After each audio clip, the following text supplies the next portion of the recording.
I'm starting to think that movies don't have a great opinion of doctors. Yeah, I don't. Even movies where doctors are the main characters. Well, I Yeah. guess in both of these movies they Those are. doctors need to learn lessons They do. before they cut into people Yeah. or find out what's after death. But I feel like that goes back to like Frankenstein. Like since the beginning, Right. doctors have been trying to do stuff above their pay grade, like bring people back to life, stop Michael Myers. Yeah, they're always messing around where they shouldn't be messing. And it usually doesn't end well for them or the people around them. Do you think doctors get what they deserve in movies and stories? Well, I mean, Are you a doctor hater? I'm not a big fan of doctors myself. I had a doctor once tell me that I was so dangerously skinny and underweight, which I'm not. I mean, I'm skinny, but I'm not dangerously skinny. But he told me once that I was so dangerously skinny that I needed to start putting on weight ASAP. And he said, that means you got to do anything like going to eat at fast food and, eating right before bed. And I just raised my hand right in the doctor's office. And I was like, I'm sorry, are you telling me to eat junk food? Like, That sounds like a fast ticket to blood pressure problems. yeah. He was like, well, he started backpedaling. Well, I was like, all right, I don't think I'm ever coming back here again. I feel But I like didn't that's kill fair. him. I didn't kill him. You so, didn't no. decide to kill him. Right. no. I let him live. I let him learn a lesson. That one. Right. That one. Yeah, I don't really have a high opinion of doctors either. I also feel like the medical community in general is not very considerate of women. Like women's health is kind Yeah. of a really fraught area of Right. medicine. And then also, I feel like both of these movies, oddly enough, were not very kind to their female characters. Neither Yeah. to lady doctors or ladies with doctors. Yeah. The women in both of these movies just kind of get thrown to the side. Either thrown to the side or literally just thrown into peril for Right. no reason. But yeah, shall we get into it? Yeah, of course. All right.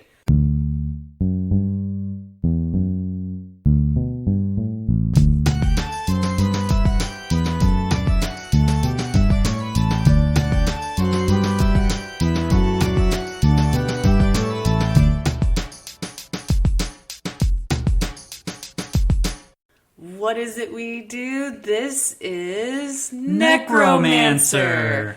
I'm Shira. I'm a rom-com fan. I'm Bret. I'm a horror fan. And together, we watch one horror movie per week, picked by Bret, Chef Special, and me, Blue Plate Special. I choose the rom-com. And then we like to mix things up. We like to turn that rom-com into a horror. And then we turn that horror into a rom-com and see what we come up with. Yeah, it's a lot of fun. I think it is.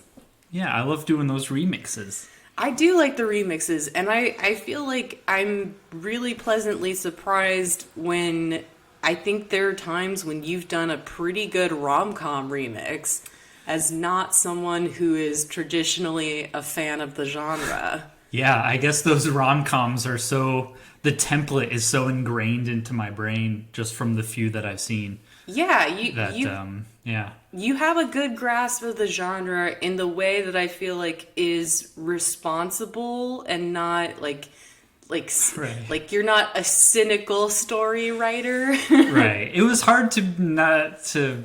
I tried to keep an open mind with the Great or what's it called? The Great Seduction? Yes, the Grand Seduction. Or in the original French-Canadian try to La Grande Seduction. La Grande Seduction. I tried to keep an open mind so much. In this movie, I mean, it's not bad, but I was like, oh, Oh man. yikes. It was really strange. Like Okay, here, I'll explain my motivation for Yeah, picking have you this seen it movie. before? No, this Okay. is my first time seeing it. So No. you didn't know it wasn't a rom-com. Well, okay, I'm actually going to argue that it still is It's a rom-com. a brom-com? The central relationship that's really at stake here is not between, and it's really between Brendan Gleeson's character Murray and Taylor Kitsch's character Dr. Paul Lewis, but the entire plot, like the impetus for the plot, is for Brendan Gleeson, for Murray to get his wife back, and I Okay. mean. Yeah, so Okay. I actually feel like the marketing or the way this movie was described kind of buried the lead, Right. which is it was never about a romance with Dr. Paul Lewis. It was always about Murray getting his wife back. Right. Which I would argue it's still a romantic comedy because there's sex in it. There's not any sex in There it. is. No. There's People, two scenes with sex noises. There's two scenes with sex noises where multiple couples are having sex, joyful sex at the same time. And then also we see very briefly Brendan Gleeson about to get down on his wife. So I do think that I would say that if I were to talk to somebody, like another romance fan, about this movie, I would say that the romance element is light compared Right. to the comedy, but it's there, and it's a romance type that you don't actually see in movies hardly at all, which is in Romancelandia, they refer to it as a seasoned romance, which means Ooh. romance for old people. Yeah. This So- whole movie is for old people. This whole movie is. Do you think your parents would like this movie? No. My parents aren't that old. Not They're yet. not old. I think my parents would like this movie, or my mom. Right. My 72-year-old mom would like this movie. Yeah. For sure. It does have a little bit of hockey in it, just for like Hockey. 10, 15 seconds it has hockey in it. So maybe my dad might like it. Just for that 15 Just for seconds. that 15 seconds. But yeah, a seasoned romance is, any kind of romantic plot between people that are older than, adult age. Sure. And I feel like it is something that we should see more. And maybe they really tried to bank on the Taylor Kitsch factor when they should have been Right. leaning on the fact that it was about him reconnecting with his wife. Yeah. And how in order for people to succeed in their personal relationships, they need to have dignity both Right. in the personal sphere and in work as well to feel like a complete human being. But yeah, let's go ahead and we can start there since we're already yeah. talking about it. You want to give us the breakdown, the summary of this movie? Oh, I can't wait. The Grand Seduction. So this movie opens up with us getting a glimpse of Ticklehead, which is a quaint little fishing harbor, through the eyes of young little Murray. Little Murray watches as his dad goes off to make a living fishing every day, then comes home to have sex with his wife. Oh yeah. Oh, yeah. Everyone's getting down because they had a good day of fishing. Right. That's gross. I'm just thinking of like slimy, scaly, wet fish hands. You don't think they wash their hands before No, they I go don't. back home and bed their wives? No, because they're real men. This whole movie is about real men. But then we flash forward to the future, and things aren't going so well for adult Murray, seeing as there's no more money fishing in the harbor. Murray visits with the mayor, who informs him that the oil company that may or may not build a new plant in the harbor requires the town to have a resident doctor. Murray goes out for a few drinks, and while stumbling home, he catches the mayor leaving town with his family. In the middle of the night, like Yeah. some kind of criminal. No, yeah, he does not want to have any responsibility for this town, so he books it while no one's watching. So then we cut to the big city, and Dr. Paul Lewis is at the airport making a connection. However, he gets pulled aside by customs, and the customs agent finds cocaine mixed in with the doctor's belongings. And the custom agent is the mayor. Whoa! Yeah, and who is the customs agent? Ticklehead's old mayor. Looks like our small town has found its doctor. All right.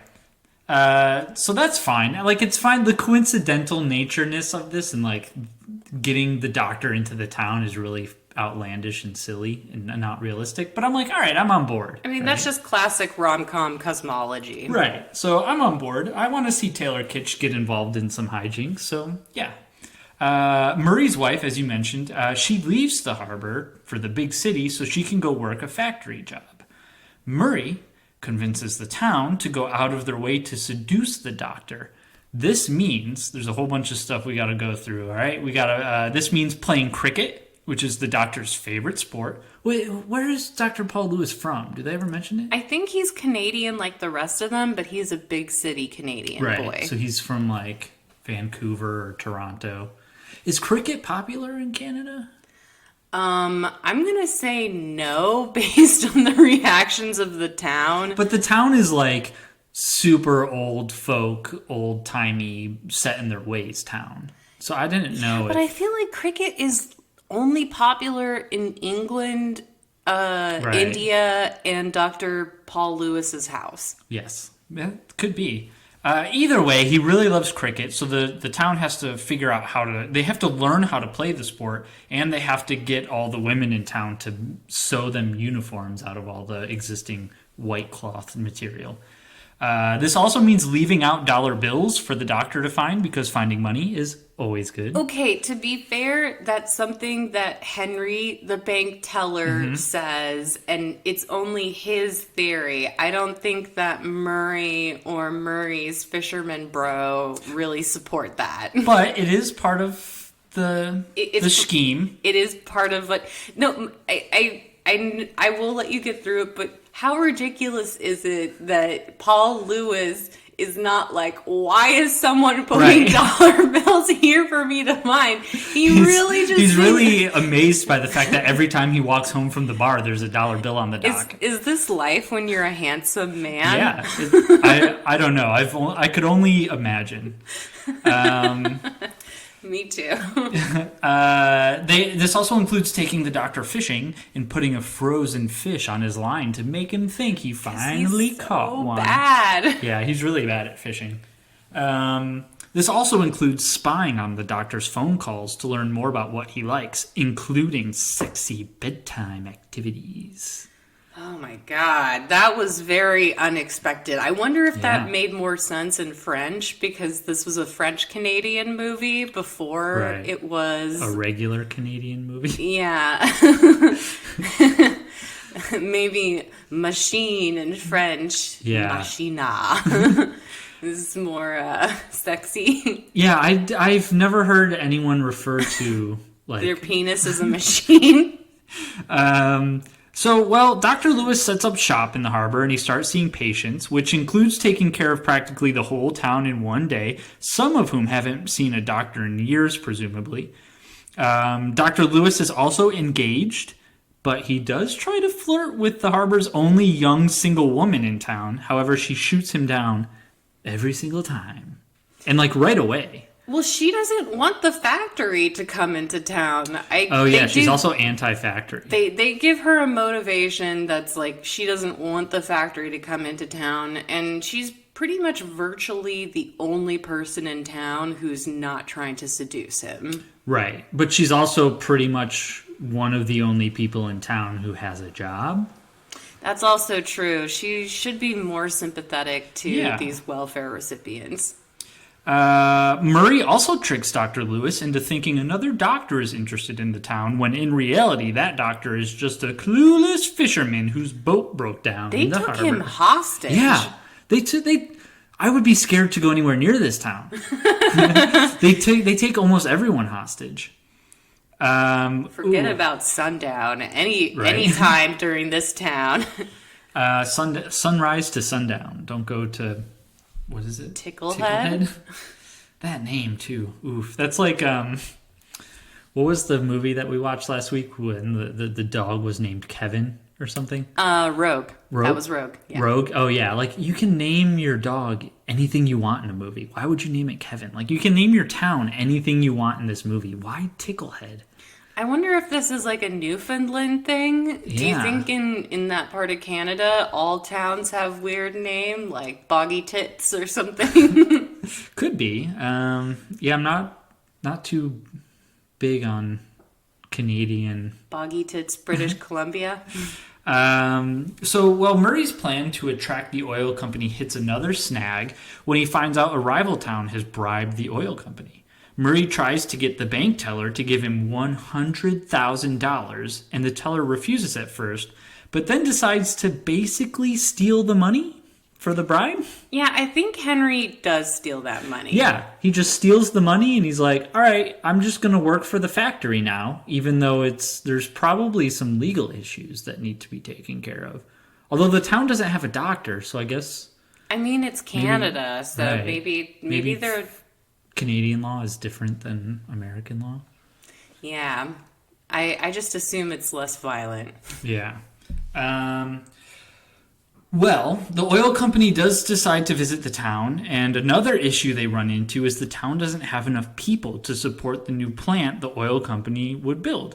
So Murray devises yet another trick where he loads the town into the restaurant, then takes the oil company personnel to the church and has the whole town run over to the church in order to make it look like it's more packed than it really is. You didn't find that scene funny? It was cute.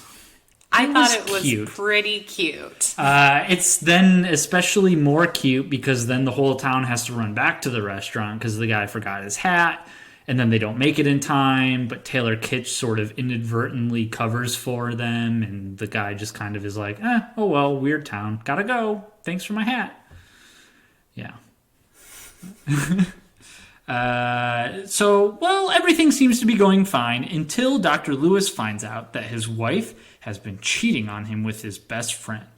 So Dr. Lewis interrupts a town meeting to tell the town he has chosen to stay, but Murray tells Dr. Lewis they are going with the quote-unquote other doctor.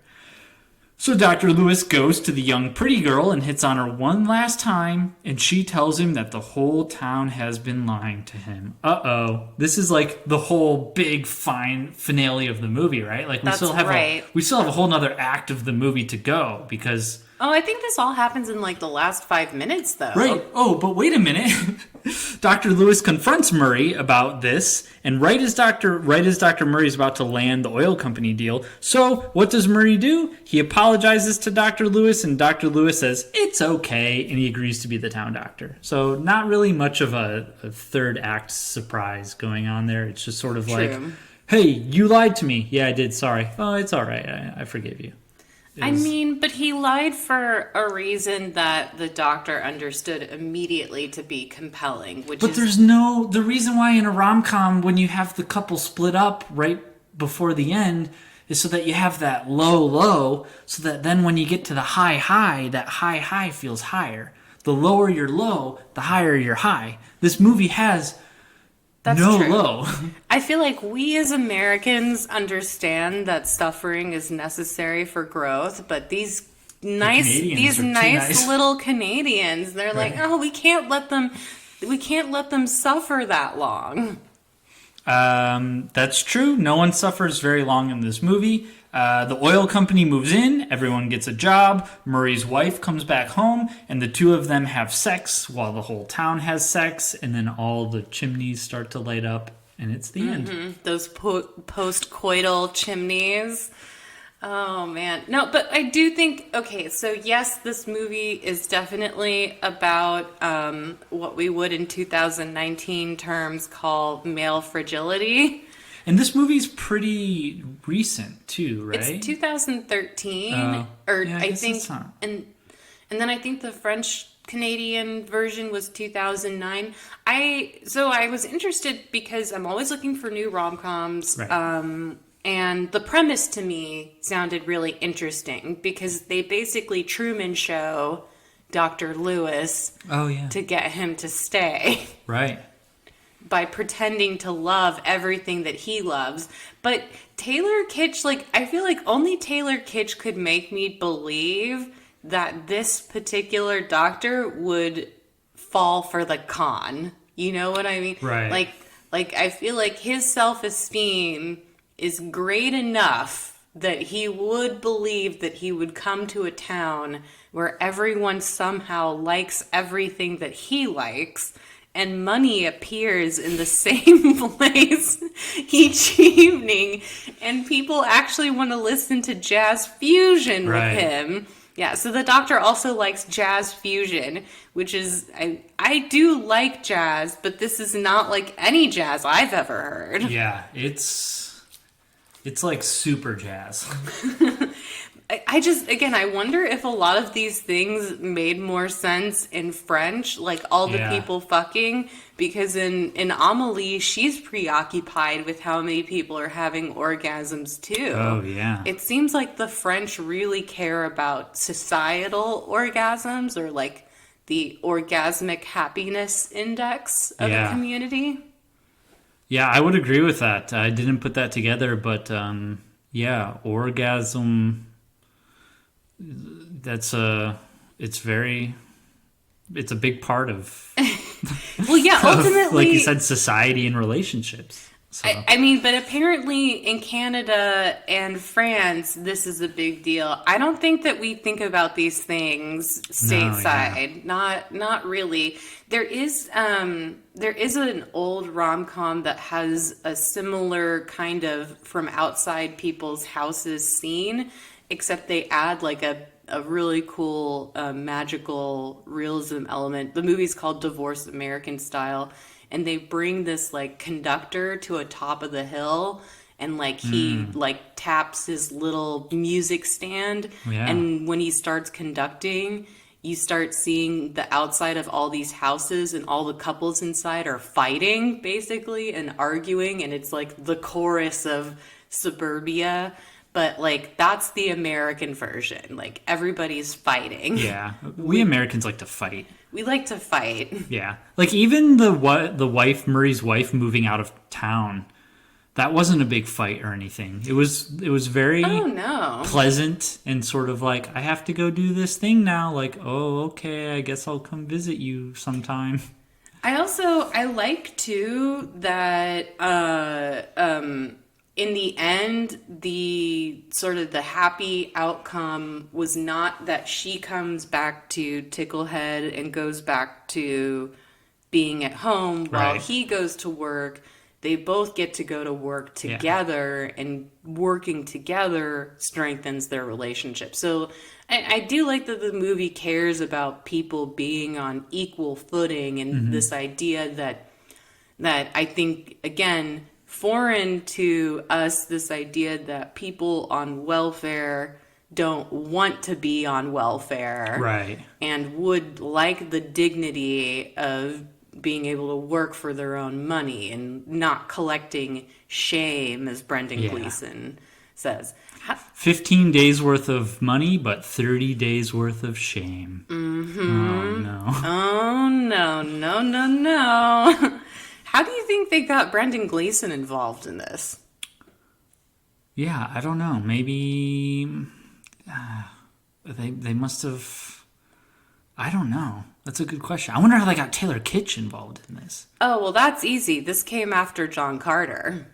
This Yeah. came like almost immediately after John Carter. Yeah, but John Carter... So Taylor Kitsch had one of the most amazingly horrendous 2012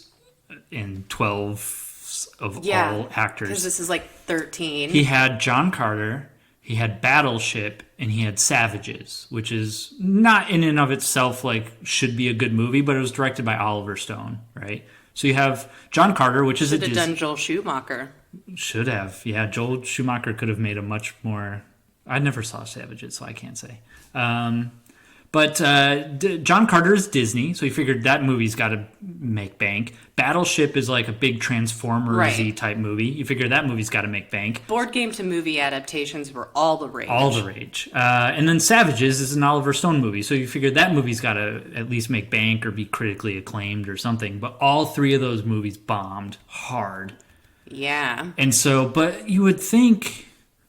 I don't know. If this movie came out in 2013, that means he wouldn't, like, I don't know how the timeline works on that. If he was box office poison at that point, so he needed to just take anything that was available. I think he was definitely Or- in some kind of actor jail. Right. Because he's Canadian and he went back to go do a little Canadian movie. And I think at the same time as this, he did another little Canadian movie or something like that. Right. But I don't know. I definitely feel like they didn't give Taylor Kitsch a lot to do in this movie, but he Right. was cute. He was affable. I'm not a big Taylor Kitsch fan at all, and I think in a lot of his movies, he's a little bland. But in this movie, even though, like you said, he doesn't have a lot to do, I really liked him in this movie. I thought he was really good. No, I thought so too, and I feel like the whole vibe that the movie was going for was sweet, Right. And that's what he was really doing. Like, you know, like sort of the stereotypical rom-com hero is like a rich asshole, Right. And I think that you get like a buildup, like he's going to be that way. Yeah. Because the first time you see him, he's coming down an elevator with his cricket, His cricket trophy. cricket trophy kid. And then we find out that he has cocaine in his bag. He's also kind of like, he's kind of like a rock and roll type doctor where like he's got his, I think he has He's a sunglasses plastic on. surgeon, But like he's yeah. got his sunglasses on, he's got his phone and his trophy, and he, you know, like even when he goes up to the customs agent, he doesn't hang up the phone. He's like, wait, give me a second, babe, I gotta talk to this guy. Yo, it's okay, I'm just making a connection. That's all Canadians sound. Just making a connection, it's okay. And they're like, no, go over here. Sorry. But yeah, no, he doesn't turn out to be a jerk at all. Like, Yeah, like right away, he's kind of like a nice guy. yeah, and he even has his like everyone deserves medicine moment. Again, like the liberal values in this movie, like, come on, guys, we're like halfway to socialism here. But no, like he's very sweet and genuine. He's like, again, what we would call, to use another romance term, what we would call a cinnamon roll hero. Where Oh. he's just like a sweet little cinnamon roll, you know? I didn't know that. Oh yeah, that was a thing. Yeah. Cinnamon roll is definitely a thing. So you have the alpha. Is there a website that you go to that has all of these? There are multiple, but TV Tropes is actually incredibly reliable, not only for TV tropes, but any tropes Right. that you see in genre fiction. Yeah, no, they. Can I just browse by genre and character? I think you can. I think you definitely. Rom-coms, male leads, cinnamon roll. But yeah, like for romantic comedy, for horror, yeah, it's all in there. Like, and again, like this was like part of the genesis of this podcast was me Right. recognizing a lot of these tropic or thematic similarities between the two genres. Now, there's not really, the only cinnamon roll hero I can think of in horror is probably like Dewey and Scream, where he's just like he's not like the hot guy, he's not the smart guy, he's Right. just he's nice. That's his whole thing. But he's also kind of a doofy cop. So Yeah, there's I got to think- be a term for doofy cops in horror movies. Well, yeah, I think that you nailed it's Right. like doofy cop, but I do feel like Officer like Doofus. Officer Doofy. I do feel like Dr. Lewis is a doofus. Like He's a little bit of a mimbo. That's also another term, himbo. Himbo? Okay. Yeah, I was yeah. going with the Seinfeld version. Oh, the really? mimbo. Mimbo? Yeah. A male bimbo. Oh, really? Yeah, I've heard himbo before. But Mimbo works too. Yeah, no, he is definitely a Mimbo, but I don't hate it. No, yeah. I mean, again, I have questions about how he got through medical school Right. with his lack of attention to very important details. And he seems to be able to treat all of the villagers pretty well, which means his medical knowledge is pretty extensive, but his primary field is plastic surgery. That is true. I mean, So I don't know how it works when you're a doctor. If I assume you have to go through the basic med school, but yeah, but I think, well, the cool thing about plastic surgeons is they are way better than regular doctors at treating or like sewing up open wounds and stuff Right. so that they don't scar. Like if you get a really nasty gash and you have the money for it, it's better to go to a plastic surgeon to sew it up than a regular doctor, because the regular doctor does not give a shit. how about the town butcher? Yeah, the town butcher, who is also the doctor, will not try to help your scar heal pretty. Right. But yeah, no, that was the big reveal to the doctor, that before they had a town doctor, it was the town butcher who helped sew people up. Sounds very gross. Yeah, that's part That's of what you get with the. socialized medicine people. I took that concept a little bit and sort of put it into my horror version. That's a good one. I definitely phoned in my horror on this one a little bit. It was hard. It was really hard. Well, I'll tell you what made it really hard for me is because I used ritual sacrifice in my last pitch, and even you though didn't want to. yeah, even though like I could use ritual sacrifice again, I realized so I used ritual sacrifice in my last horror pitch, and in the one before that, it also has ritual sacrifice. Yeah. So I just, as much as people love trilogies, Right. I wanted to break up the pattern. I wanted to do one for me before I go back to ritual sacrifice and do Right. one for them. But that was a limiting factor for me. What made it difficult for you? Well, I don't know exactly what made it difficult. I think just trying to figure out this way where I could get a character who's obsessed with a factory and make a factory kind of important, and sort of take a hostage type scenario and turn it, make it more horror-y. He's definitely a hostage. He is a hostage, and he for sure. doesn't know it. I wish, again, he plays his naivety and just gullibilness so well, but it's you want to be you're in danger, Taylor Right. Kitsch. Well, there was that. I did like how at the very beginning, when the cricket team starts celebrating, he's like, wait, did both teams win? Because everyone is celebrating. Yeah. I thought that was really clever. That was really funny. That was a good set piece. That I liked. I liked that whole scene, and I don't know. I definitely laughed at some parts of this movie. I agree that it is a movie for older people who feel forgotten by time, or that times are changing in a way that they're unwilling to accept, which I think is definitely a message for people in their third act. Right. Versus Dr. Paul Lewis, who's why does everyone lie to me? Did you think this movie was offensive at all?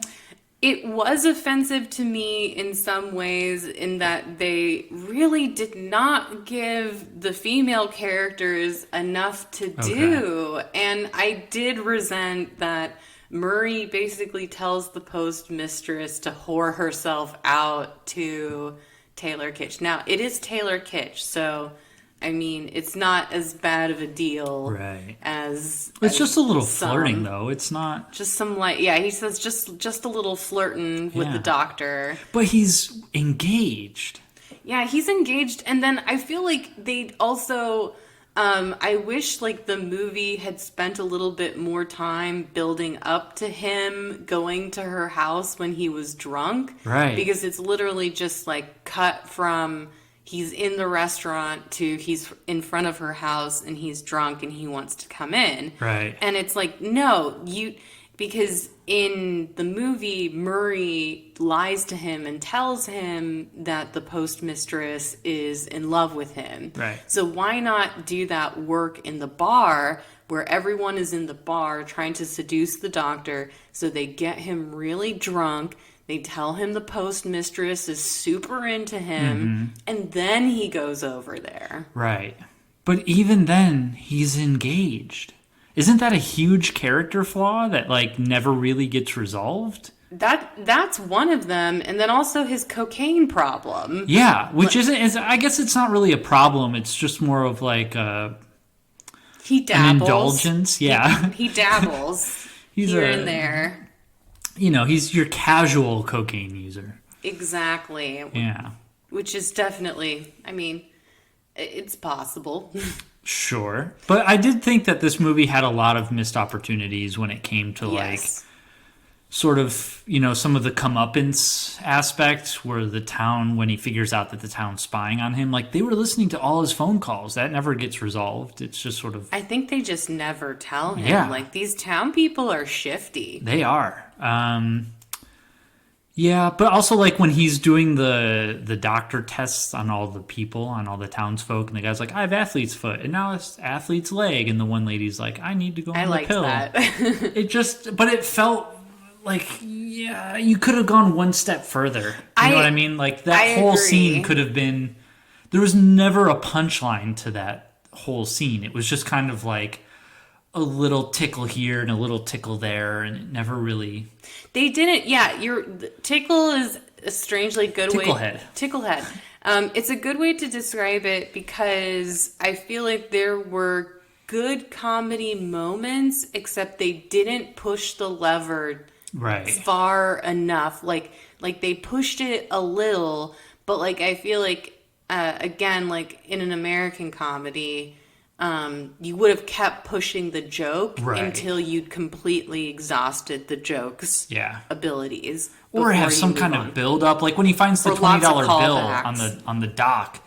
Like, he could have been building up to that moment the whole time where he's like, you guys are never going to believe this. Every time I come out of the bar, you know, I do this thing and then I find money on the bar. And they're like, no, you know, like, instead it's just him walking up and he's like, oh, hey, here's that money that I always find. Isn't that cool? And they're like, oh, yeah, isn't that cool? Until he doesn't find the money. Oh, that was sad.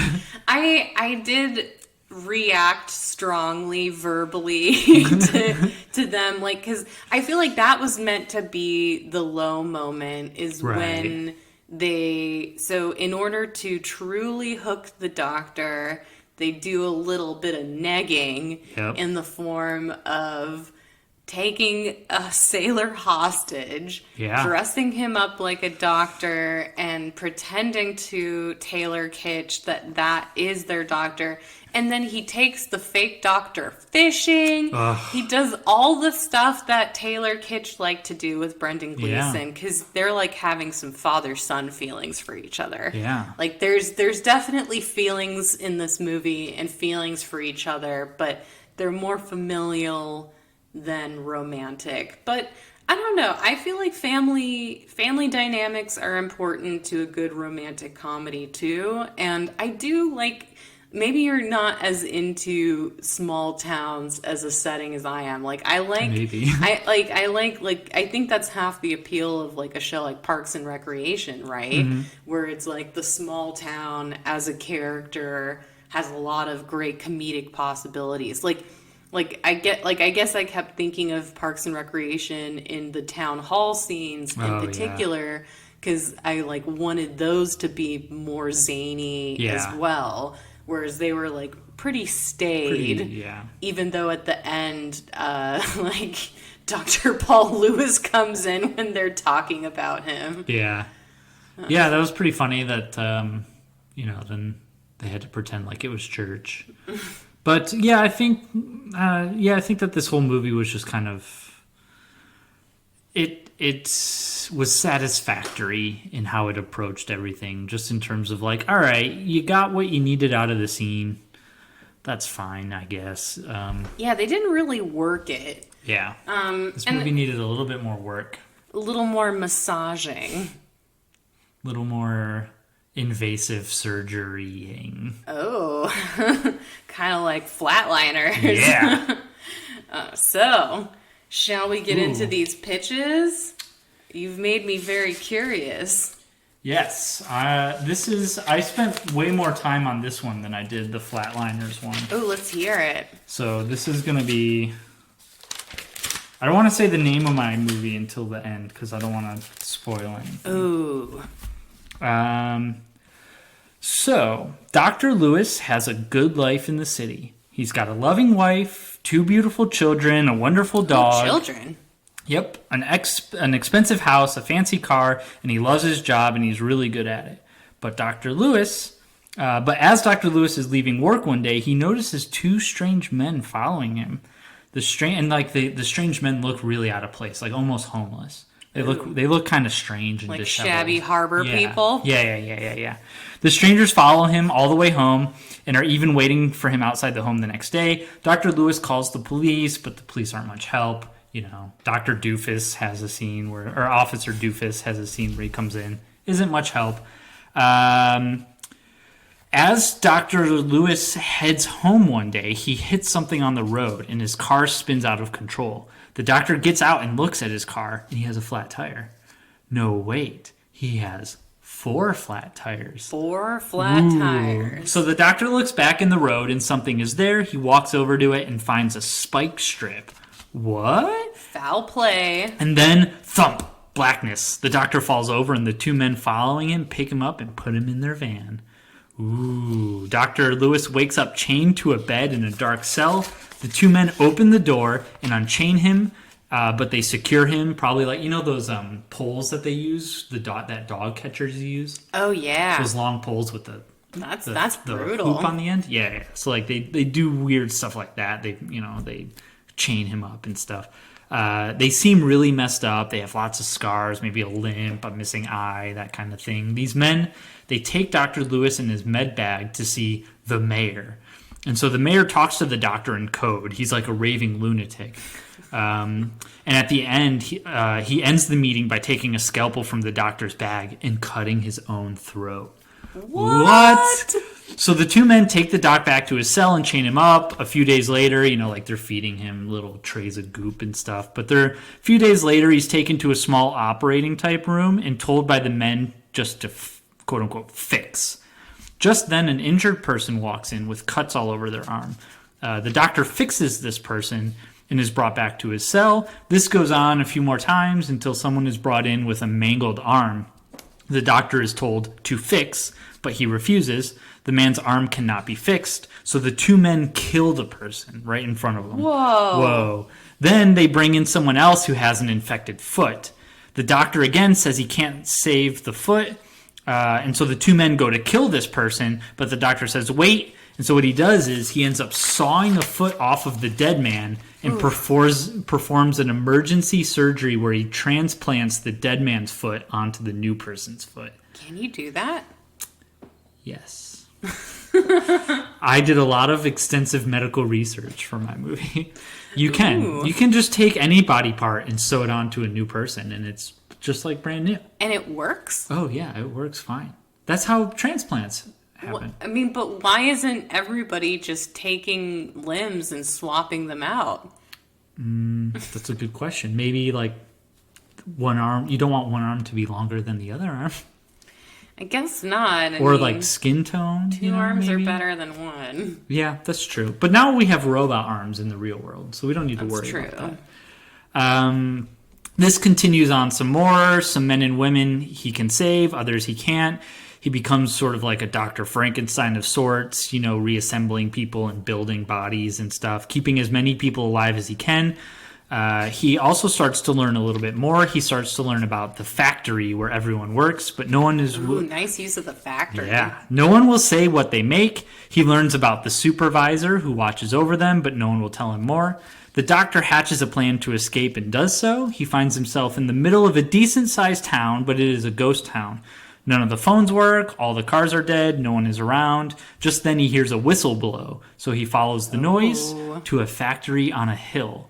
No, but it's the factory. The factory. So he sees a small group of people walk out and another small group of people walk in. And these are the people he's been operating on this whole time.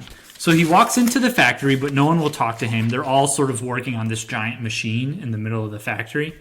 And it seems like this giant machine was sort of built out of the scraps of all the other machines in the factory. So it's like a sort of like steampunky type contraption in the middle of this place. So one of them tells him to be quiet and that the supervisor sees all. So when he asks who is the supervisor, the worker sort of points up to an office overlooking the entire factory floor. So the doctor goes and he goes inside, and there he sees Murray, a man who looks emaciated and sick and pale. Oh. Yeah. And so the doc asks him what's going on. Or what's wrong, and Murray seems out of it. He seems really weak, and he speaks of hunger and flesh and blood. And just then, someone is injured working on the giant machine in the factory. And so one of the, I'm going to just call them like slavers. So it's, in this town, there's two groups of people. There's the people who are sort of, in charge of kidnapping and making sure all the other townsfolk go to work. Get out folk. Yeah, they're the slavers, and then the other people are the slaves. So one of the slavers comes over and let's see where. Oh yeah. One of the slavers comes over and looks up to Murray, who goes to the window and nods. The doctor watches in horror as the slaver takes the injured person and feeds them into the machine, feet first. Ugh, of course. Yes. Only in Canada. Ugh. So there's a lot of noise and steaming coming out of the machine, lots of moving parts and rattling, and then something pours out of the other end of the machine into like a vial. And the slaver picks it up and walks it up to the office, gives it to Murray, who drinks it. Upon drinking it, he seems to get better, a little less pale. Maybe one of his arms doesn't really work, but now like both arms work, something like that. So he threatens the doctor, who goes to escape. In the process of escaping, the doc injures the slaver.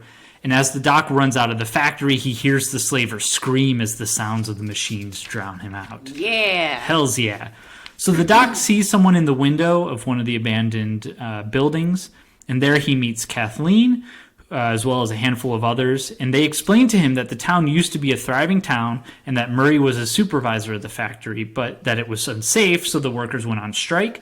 Murray threatened and muscled the workers back to work, and based on pressure from higher up. And so some of them did go back to work, but then a worker died, so the workers put a curse on Murray in the factory. Oh, yeah. Nice. And so after that, some started going missing, and by the time the townsfolk really figured out what was happening, Murray sort of had created this following, this cult following of slavers around him, and he was able to force the town to work for him.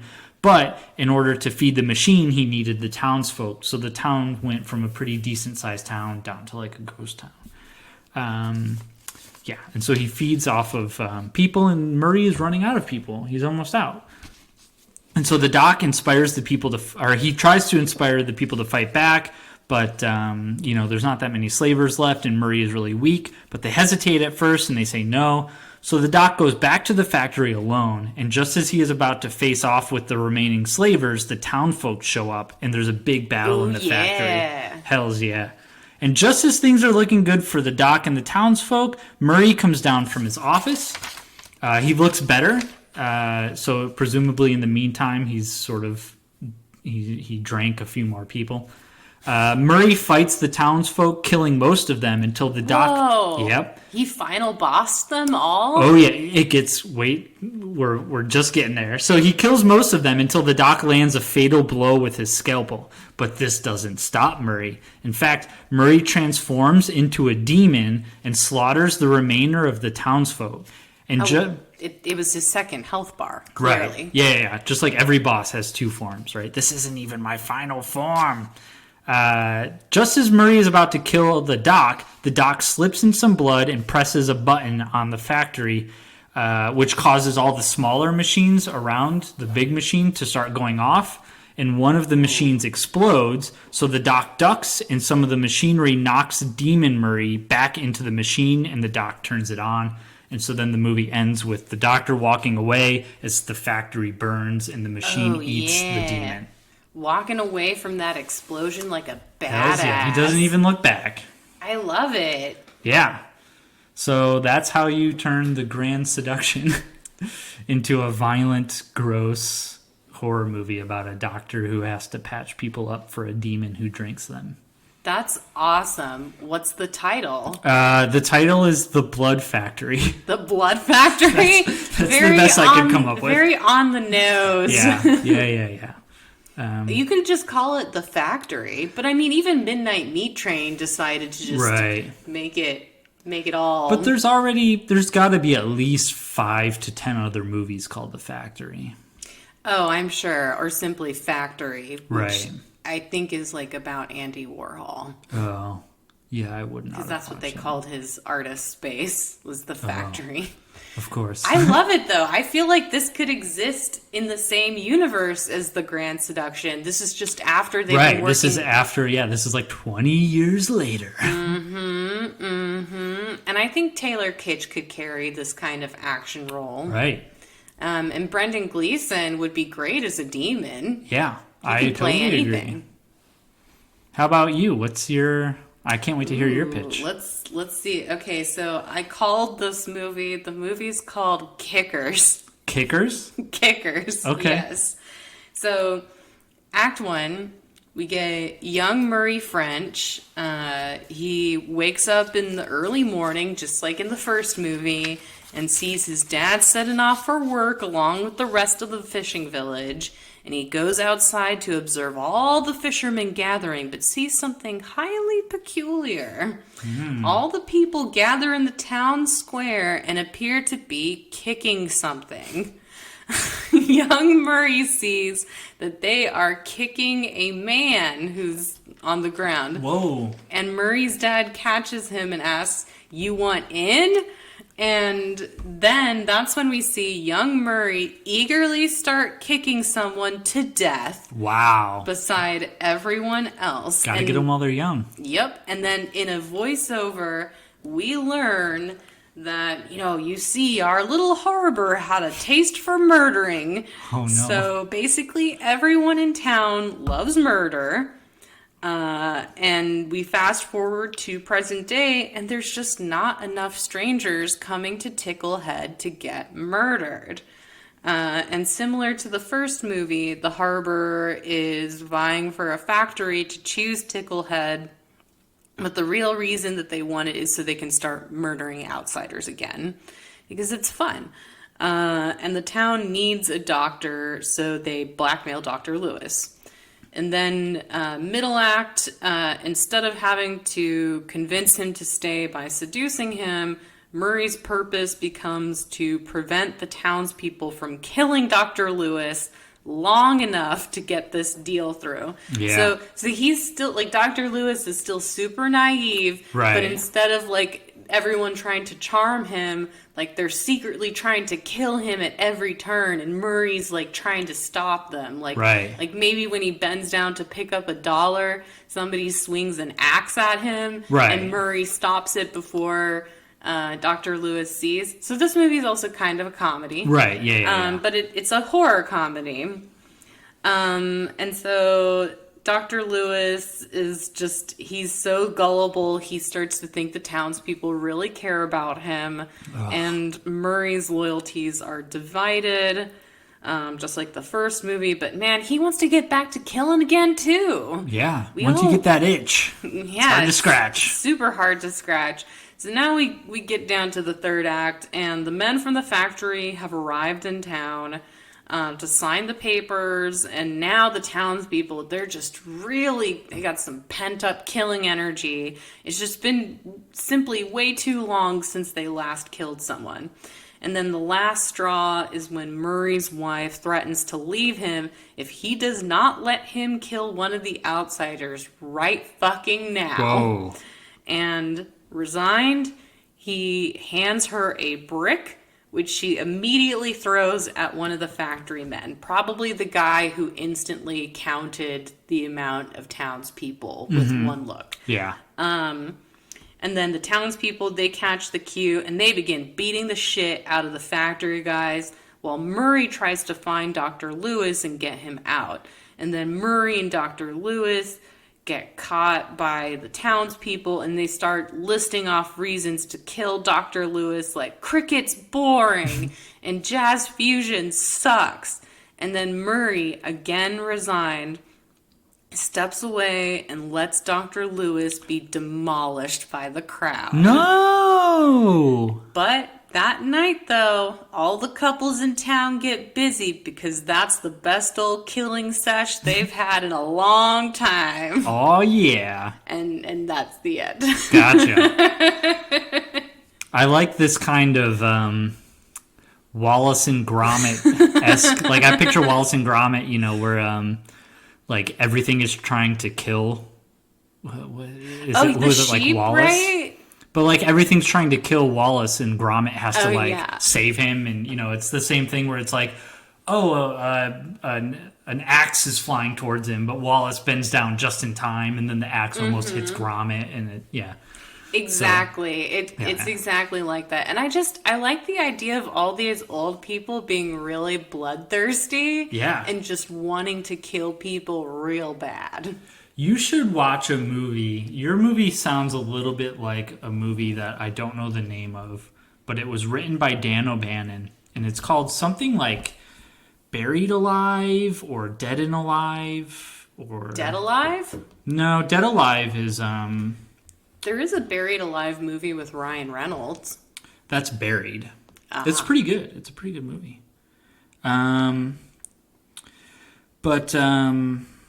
Yeah, it's this weird movie where this town, like all these people start disappearing in this little town, and it's full of old people. And it's called Dead and Buried. I don't want to ruin the twist ending if you ever decide to watch it, but it's got like a little twisty mystery going on, and this guy's got to the cop of the town has to try to figure out why all these people are going missing. Ooh, a little twisty too. Yeah, and it's very much like it was from 1981, but it's very much like an 80s horror movie in the sense of It sounds fun though. yeah, it's about adults. Usually you don't get that in horror movies, right? Usually horror movies are about teens running around doing stuff. This movie is about like adults and old people and a mystery. Oh. Yeah. That does sound really cool. I would definitely watch that. Yeah, it's pretty good. Awesome. So wait, Dead and Buried? Dead and Buried. Okay. I will check that out because I would watch some old people doing shenanigans. Yeah. So, before we get into Joel Schumacher's Flatliners, who did you want to kill from this movie? I really wanted to kill Brendan Gleeson. Oh, really? I just felt like he's a bad man. Yeah. He never gets his real comeuppance. Not that, like, in a movie like this, you need to get a comeuppance, but you need to at least get some punishment, like we described. Like, you have to have those low lows. He never really gets punished for any of the stuff that he does. And he's really kind of, like, selfish about everything. You know, like, even though he's doing this for the town and for the factory. He's really mean to the bank teller, Henry. Yeah, like, he's making fun of him. He's telling him that he's bad at his job because he won't steal money. Like, I don't know. You don't steal money from your job to help a small harbor community get a factory? I don't. No, I wouldn't even know where to begin stealing from my job. Yeah, I don't know. It just he was really kind of rubbing me the wrong way with how eager, like how he never really listened to anyone. It was all about him. And you know, that's true. And I think he like self-appointed himself the mayor. Yeah, there was never an election. There was never a scene where he was elected. He decided that he was going to just do it. Yeah. But no one else really seemed to want to anyway, so. Yeah, that's true. Yeah. That's true. I think I would probably kill Brendan Gleeson too. Yeah. I feel like he is a menace to the community, and he does succeed. So I guess that makes it okay. Right. That nullifies everything wrong he did before. But yeah, he didn't have to be so mean about it. No. And it's like, you know, sometimes your wife needs to work, and that's okay. And maybe she wants to work in town, and that's okay too. Right. But yeah, no, he's got to go. Yeah. Got to get him out of there. Got to go. So, Flatliners. Ooh, Flatliners. Do you think Joel Schumacher really likes giant statues? Oh, yeah. Because that was a thing. I feel like that was definitely a thing in Batman, right? Yeah, Gotham City was full of them. Filled with huge statues. Like, and in fact, I feel like the particular statue, which is like the top half of a head, I feel like that's been repurposed. Right. I swear to God, I've seen that head in multiple Joel Schumacher movies. I became a little bit interested in learning more. Apparently, Joel Schumacher claims he slept with 20,000 men. Whoa, 20,000? 20,000 men. Whoa. At the same time? I hope so, because that is definitely some kind of record. But yeah, that puts Tickleheads. He's a big old slut. Yeah, that's a lot. Yeah, that's a lot. It makes me think that maybe the character of Joe is based on Joel Schumacher. Right. But like he made him straight for the movie, because that was another thing that Joel Schumacher said, was that each of his movies has like subliminally commentary on his experiences being like a gay man, right? But it's like hidden because this is 1990. Sure. I don't know what was gay about Flatliners though. I mean, it didn't really seem like it was a commentary on anything sexual, with the exception of William Baldwin's character. So I wonder, like, is that based on Joel Schumacher? Did he wrong a bunch of boyfriends? Maybe there's something to do with bullying. Maybe Joel Schumacher was bullied or did some bullying as a kid, and he had some atoning to do. He sure did. Oh man, well let's get into it, because I definitely have some opinions. All right. This is the first time, by the way, I've seen Flatliners. I'd never seen it before. I'd seen it a long time ago. Did it hold up for you? I thought this movie... it's not a good movie. It's not a good movie, but it's not a bad movie. Like, I had a lot of fun watching the movie, but after you go into the spiel of it, like, I think this movie, kind of like The Grand Seduction, like, it doesn't take it far enough in some aspects. Yeah, they could have been way scarier. Oh, this movie's not scary at all. I was going to ask you if you were ever scared watching this movie. Oh, no, not at all. And in fact, I've got, again, many opinions about how the more horrible scenes play out. Yeah. Especially in light of the fact, so recently, I like to watch a lot of YouTube videos, particularly compilations of different found footage. And recently, I watched at least 3 different videos that were compilations of geese attacks. Okay. And I can definitely tell you that the geese attacks that I watched on YouTube were more intimidating than anything that happened in this movie. Yeah. You don't think little kids with hockey sticks are that frightening? I think that they and geese share the same stat that they're immune to intimidation. Right. Like, regardless of their lack of comparative strength, little kids and geese are completely immune to intimidation, and they will still try to fuck you up. I thought it was weird because at one point when I was watching this movie, I was like, it's weird that they chose to go with little kids because little kids aren't scary. And then I was thinking, wait a minute, like 1 out of every 4 horror movies features a little kid that's scary. So how did this movie drop the ball on that so badly? Oh, okay. So let's definitely get into it. So and we'll find out. I can answer that question. Gotcha. So we open with Nelson Wright, played by Kiefer Sutherland, vintage Kiefer. Yeah. Walking around like he's the coolest thing since Dry Ice. Like, he's got a trench coat before trench coats became problematic. It was very Joel Schumacher. Oh, it was so Joel Schumacher. Like, you can tell he's like, I love this kid. This movie picks up where Lost Boys left off. Exactly. No, this is exactly what happened. Like, after Lost Boys ended, he wandered off of that studio set and right onto the studio set for Flatliners. He likes to work with the same people a lot. So Kiefer and Joel Schumacher, they've got like a Scorsese DiCaprio thing. So he says, he's like, today is a good day to die. Hells yeah, I was into it. Yeah, and they've got like, even though it's 1990, they've kind of got like the 80s incidental music, which is like an electric guitar that's like wow wow wow. I could have used more of the chorus from Lost Boys. That's like "Thou shalt not kill." Yeah. Oh, they did have churchy music. Yeah, they needed more like churchy Greek choir type music to. Yeah, where was Danny Elfman for this score? He's good at stuff like that. So Nelson goes around the medical school where he's studying, trying to convince some of his peers to help him with his scientific experiment. He wants to flatline and prove whether there is an afterlife. So he gets 4 of them to help him. There's Sleazy Joe, played by... Well, also, his proof of the afterlife is basically just, like, there's no medical proof of it. He's just, like, his proof would be, hey, guys, I did it.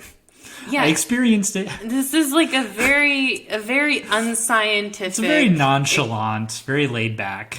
But also, again, like, and I worked this into my pitch, the whole point of the Hippocratic Oath, right, is to do no harm. Right. You're supposed to do no harm and help people.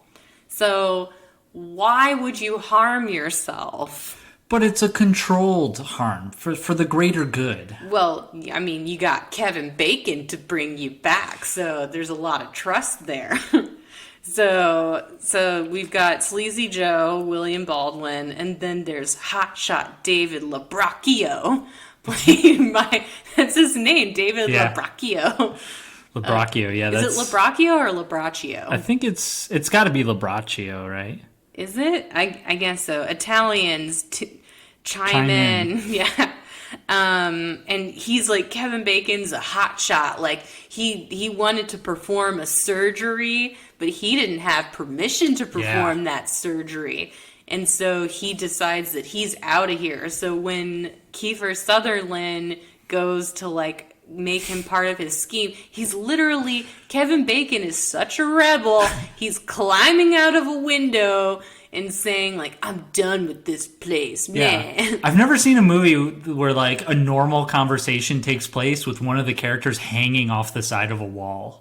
Yeah, that was definitely something where, like, Joel Schumacher was like, it'd be super cool if we did it like this. It was super cool. It was cool, and, like, it, again, reminded me, like where Kevin Bacon was also at this point in time, where it's like, he's so cool and rebellious, Kevin Bacon. I really, like, it's funny, like Kiefer Sutherland was a big deal at that. Was he a bigger deal than Kevin Bacon in 1990 or not? I don't imagine. I don't think Kiefer Sutherland ever was a bigger deal than Kevin Bacon. Oh, yeah, probably not. Right. I mean, Kiefer Sutherland was part of the Brat Pack? Or no? Was he not? I don't know. I don't think he's ever been in a John Hughes movie. He's done a lot of character work. I feel like Kiefer Sutherland is a lot more creepy than people give him credit for. Like, I think he's really good at being creepy. Yeah. I think we should let Kiefer Sutherland play more creepy people. But, like, like, I forgot just how effortlessly cool Kevin Bacon is. Like, it's like, I get it. I get why everyone's obsessed with Kevin Bacon. Like, 5 minutes into this movie, I texted Sonia, and I was just like, Kevin Bacon is so cool. Isn't he, though? He's really cool.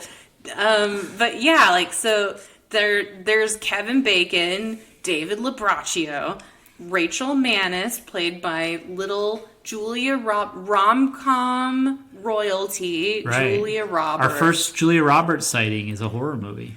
I know, and I wanted so much more for Julia. Like, I I'm really glad that Julia got to move on to some projects where she was treated with a little bit more Right. dignity than this one. You know, yeah. The paycheck feeds you for 15 days and the shame lasts forever. But yeah, they're so fucking mean to her in this movie. They are really and mean. like they call her, like they slut shame her for no reason when she's never, like, the only person she fucks is Kevin Bacon because of course. And then the last person is Oliver Platt, Randy Steckel. Poor Oliver Platt. I feel like he should have been given more to do in this movie instead of being just a jealous nerd. But they go to an under construction church to do the experiment because Joel Schumacher likes dramatic irony. Yeah. And Nelson successfully flatlines, and he has a vision of himself as a kid running after his dog Champ. But that is an incomplete version of the story. Later, Nelson seems to experience like paranoia and scary visions of a boy he bullied named Billy Mahoney. But then Nelson, importantly, does not tell the group about this. Right. Joe flatlines next and then sees a collage of every woman he has ever loved, from his mother to his first crush down to every single woman he fucked.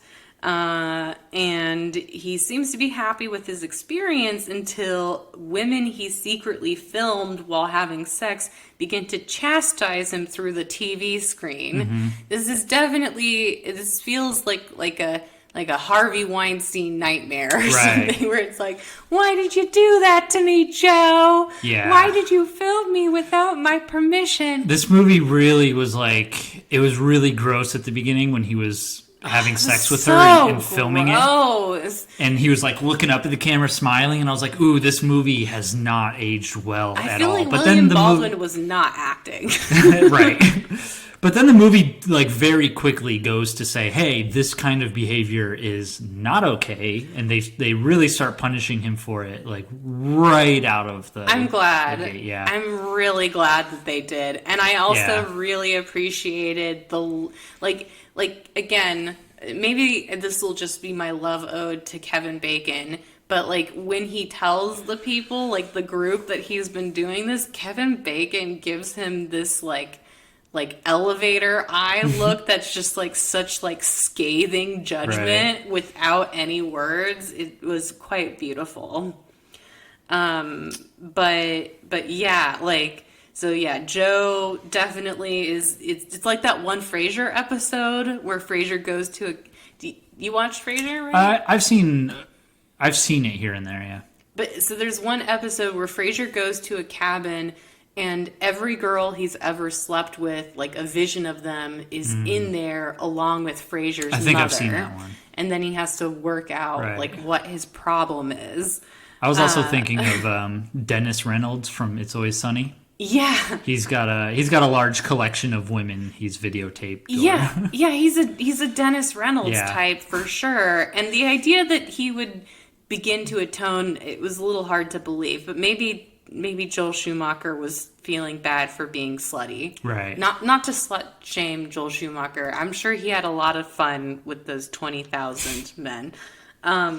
So David then, because he likes her, argues with Rachel about being next, and then he decides to go next. And God, it was so funny when she was like, "It's my turn," and David's like, "I don't want to do this," and she's like, "Okay, I'm the last one left who wants to go," and he's like, "Fine, I'll do it."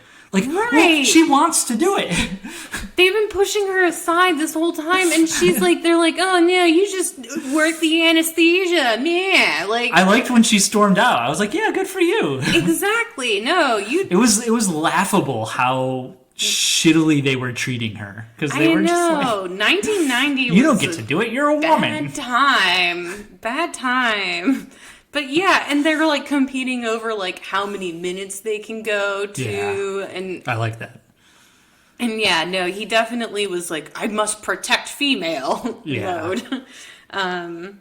But yeah, so David flatlines next. He sees his life flash before his eyes in reverse order, and then sees a little girl that he bullied as a kid, Winnie Hicks, Ooh, let me tell you about Winnie Hicks. Oof. And then the day that Rachel is supposed to go under, David has a vision on the subway of Winnie Hicks verbally taking him down.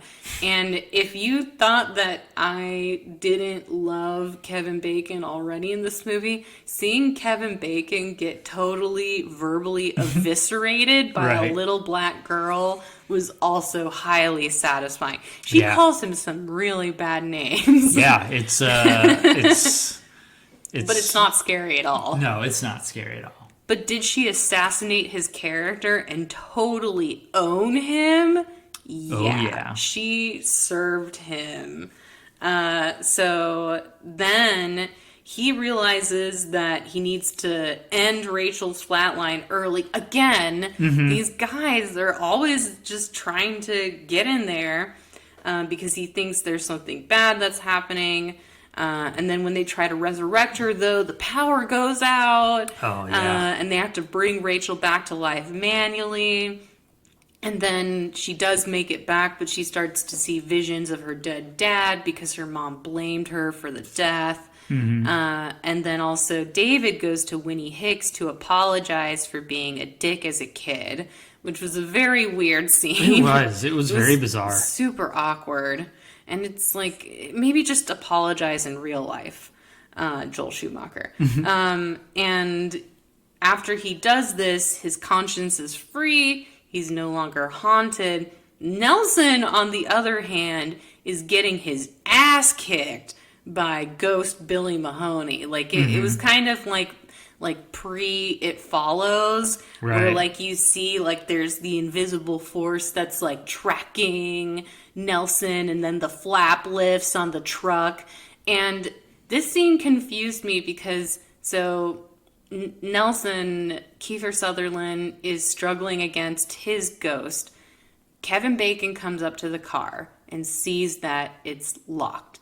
Then he throws a rock and breaks a window to get in, but you see earlier that the ghost got in through the back of the pickup truck, through the flap. And it's like, why wouldn't you just do that, Kevin Bacon? Yeah, I didn't know why he didn't just go through the flap. Why he had to break his own window. Yeah, because they showed us that he could get in that way, Right. because that's how the ghost got in. It doesn't make sense.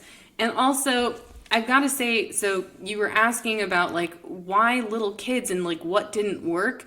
Little kids only work in horror movies as ghosts. Because as ghosts, their strength triples, and then they can use, paranormal mind powers and nightmares to affect people. But these ghost children use physical violence. So watching the very first scene where Kiefer Sutherland meets up with little Billy Mahoney, Billy and he just kicks him right in the nuts, and then just proceeds to beat him up. It reminded me of Martyrs. That scene in Martyrs where it's like, we're going to torture you in the most elaborate way possible, and then some goon just comes in and starts knocking the shit out of her. Well, I mean, it's not romantic. It's just real. But yeah, the idea that a child could take down Kiefer Sutherland, you know what it reminded me? A particular goose attack where the goose... It was really sad that this family didn't help this child, but this kid was lying on his stomach and the goose was on top of him, pecking him, and just completely owning him. Yeah. Like, I've never seen somebody owned so hard by a goose, and no one was helping. And I felt the same way about watching Kiefer Sutherland get beat up by a child, because I was like, this shouldn't be happening. Yeah. But Jack Bauer. Like I said, children and geese are immune to any kind of intimidation. Yeah. So, I mean, it just, like, he just gets his ass kicked by a child. And then also later that day, Rachel and David, they sleep together. And that night, Nelson takes Joe and Randy to Billy Mahoney's grave and explains that he bullied Billy, and as a result, because he and his friends were throwing rocks at Billy, Billy fell to his death, and also Champ the dog died, which was something that young Nelson was way more concerned about Right. than Billy dying. And he's like, I thought I paid my dues. Yeah. No, you don't just pay your dues after you kill someone, bro. You got to do a little bit more than just becoming a doctor Right. and forcing your classmates to kill you and bring you back to life. But yeah, he decides that he needs to flatline again to get forgiveness from Billy. He calls Rachel to apologize, and also, Well, is he like? Because his plan is basically to die, yeah, right? Because he goes to Flatline without any of the other people there. He doesn't tell him what he's doing, really. but he does. Doesn't he tell Rachel that he's going to do it? Yeah, he calls her. I don't know if he explicitly says, I'm going to go Flatline right now, see you later. But she pieces it together, and the other three piece it together. So everyone knows what he's doing. Right. But he kills himself before they can get there. And, I think his plan is to not come back. Probably. But then while he's having a vision of that day, he's in the place of Billy and getting rocks thrown at him instead. So now he understands exactly how little Billy felt. Now he's paid his price. Now he's paid his dues. But the whole gang gets in. They resuscitate Nelson. He's been under for 8 minutes. They bring him back, and then Nelson ends the movie by saying, "Today wasn't a good day to die." Whoa. Good callback to the first scene. Roll credits. Yeah, no, I was surprised that they let Nelson live, because I would think that after all of his crimes and his lying, that he should have to die. Right. But no, he makes it out alive. Yeah. Yeah, it was confusing to me that, so you talked about the Grand Seduction not being a rom-com, and I still argue that it is, but it's a seasoned romance. Mm-hmm. It's a seasoned romance. I will argue over all the my movie focus is choices. not on the rom. They do call it a seduction. They're seducing the doctor. But It's not a rom-com. But this movie... It's a movie with rom-com tendencies. Okay. But Flatliners, I do think, is a horror movie, and it is listed on, when I was curious, so for every theme, I always pick the romance, and Bret always picks the horror. But I do become curious, what could you choose for doctors? And so I did end up looking up horror movies with doctors list, and Flatliners is on all of them. So the world agrees that Flatliners is a horror movie. And I even feel like the remake played off of that categorization. Even though I've not seen it, I remember the trailers, they were trying to play up this horror element of being haunted by figures from your past. But then we actually saw the movie, and I was like, this kind of just feels like a thriller morality tale. Yeah, but thriller, I guess I can't believe it's taken us this long to get into this, but I think thriller is a subgenre of horror, right? Ooh. How many genres of movie are there, really? There's, drama, which is a dumb thing to call a movie because every movie has drama in it. But That's there's drama, action, comedy, and horror. Yeah. And that's kind of it. And then the genres. And then you have subgenres of and they meld together and have babies and stuff. So sci-fi. Sci-fi isn't really a genre in and of itself because it usually has action or drama attached to it. Yeah, it's sci-fi and fantasy always have a visual element or style element that's tied to them. That's not, with action and comedy and horror and drama, there's certain plot beats that you're expected But with sci-fi and fantasy, or I think also gothic movies, there's a particular style. Like the style Right. of the movie is much, much more important than what the plot does Right.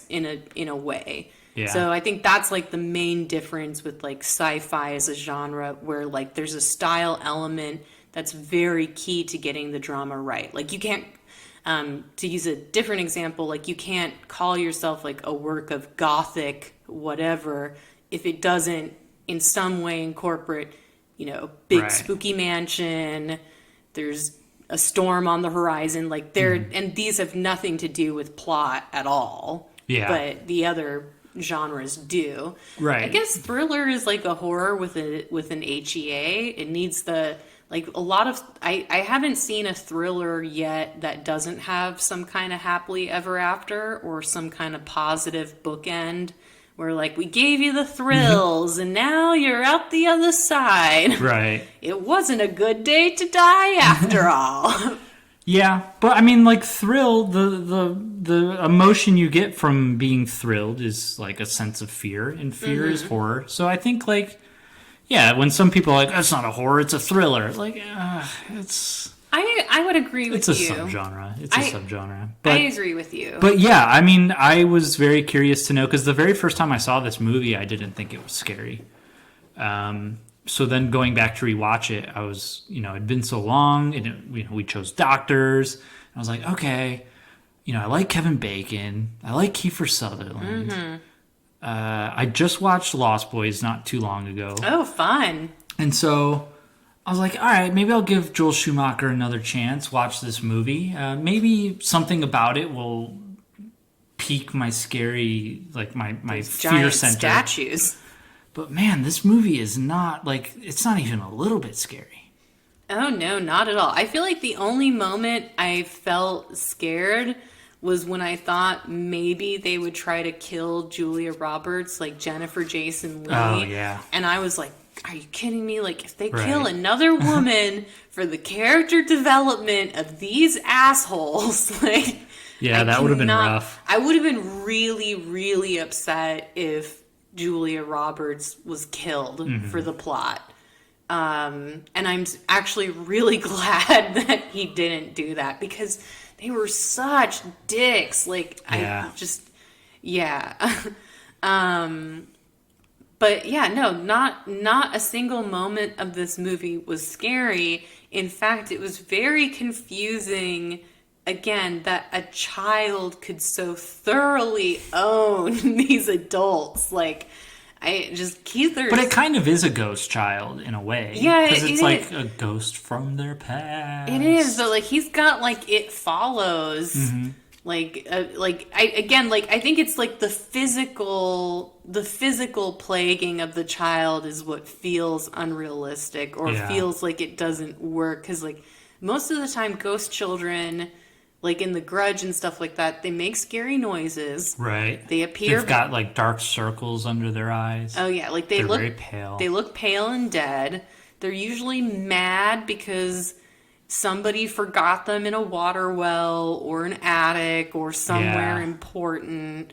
But like very rarely do they visit like with physical violence. Right. Like usually it's more like When- spooky scares. When the ghost kicks Sutherland in the nuts, I started laughing out loud. It was so ridiculous. Like, oh man.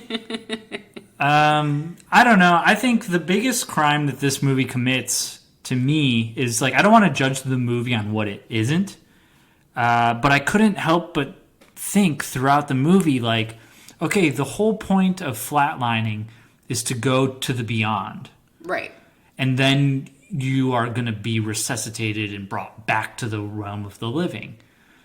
Why isn't the antagonist of this movie some kind of ghost or demon or something from the beyond? Why is the Oh, antagonist... like Final Destination style? Like Or- death is out to claim them? Yeah, I'm thinking like Insidious. Or, like in Insidious, they're like, oh, your kid's got this gift, and he goes to this other world at night when he sleeps. He goes to this, like, beyond realm.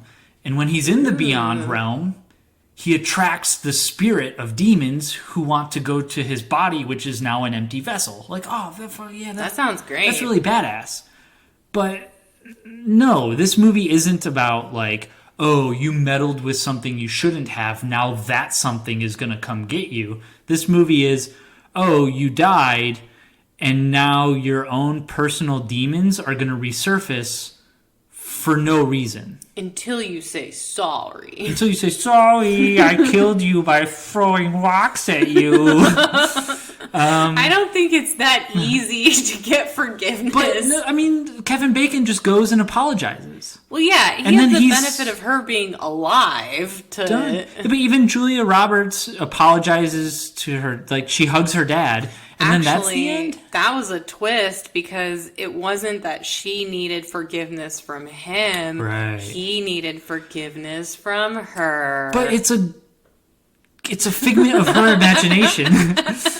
So it's not... He doesn't get anything out of it anyway. It's always about her. And then William Baldwin, his fiance, leaves him, and that's the end.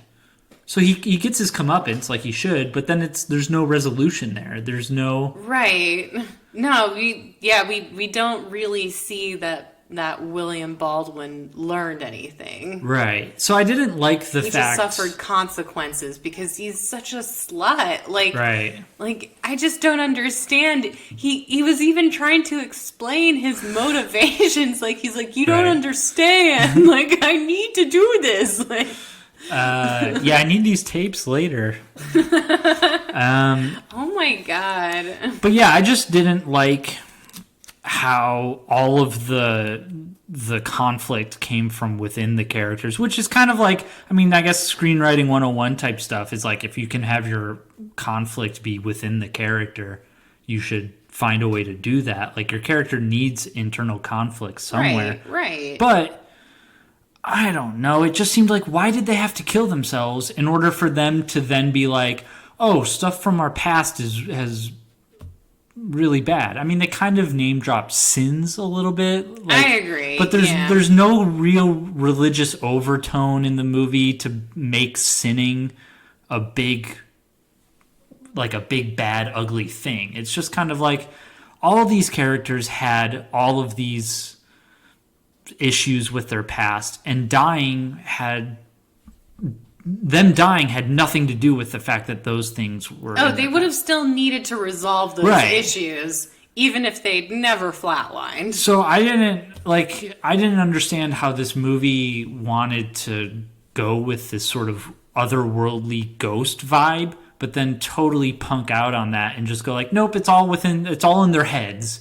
It's just their own guilt. It's their Catholic guilt. I feel like he would probably want it to seem more ambiguous than that, but it wasn't ambiguous at all. Yeah. It was very clear that it's like, you atone, you win. Right. Whereas they didn't, like, I liked the helplessness of something like It Follows, where, like, yeah, you did a bad thing or you slept with someone you shouldn't have, but there is no way to atone. Right. There is no way to go back.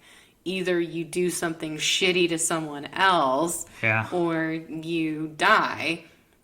And I don't know, like, yeah, I think I prefer just more perverse horror visions of the afterlife, like Hellraiser or something, where, like, it's completely devoid of morality, and just completely perverse. Like, is it heaven? Is it hell? Maybe it's both. You know, like, you don't know. Or, like, yeah, like, even just like something a little bit more lethal than a ghost child. Right. Or even like Hellraiser and the Afterlife, or like Constantine. I love the movie Constantine. Oh, yeah, they did a like, good afterlife. How they envision the afterlife in there and hell and stuff. But the visions in this movie, like when Kiefer Sutherland dies in his very first vision, is just kind of this like grass field. I was like, oh, all right. I mean, you have to start the movie off kind of, you know, the first death has to kind of be a happy kind of thing, because, you know, you don't want to start off and have it be like, oh my God, I went to hell. Right. But there was no sense that the afterlife felt different or strange. Yeah, or like even interesting. Right. Like, again, like the collage of women that Joe loved was really like, okay. And then it was like, I think eventually it was just like boobs and butts and stuff. It was just women's body parts. Was pretty silly. But of course, like, Kevin Bacon had the most spiritual one, like where he's like soaring over snow-capped mountains, and like wasn't there like even like a guitar theme too? Like, I don't know.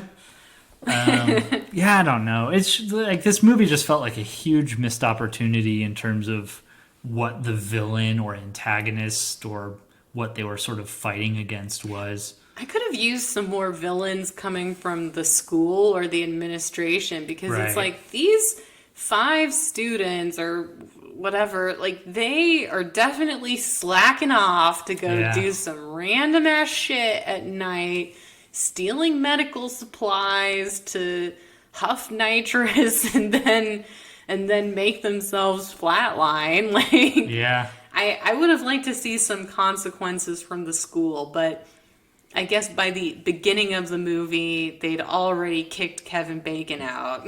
Yeah. But, like, I didn't know that this was a thing in medical schools where a student gets kicked out for breaking the rules, but then Kiefer says to him, he's like, oh, well, they'll just invite you to come back next semester. Well, I don't think they would do that for normal students. They would do it for Kevin Bacon because he's so good at being a doctor. I didn't know this was the Bacon exception. Yeah. He says something like, your talents are too good for them to not invest in you, or something like that.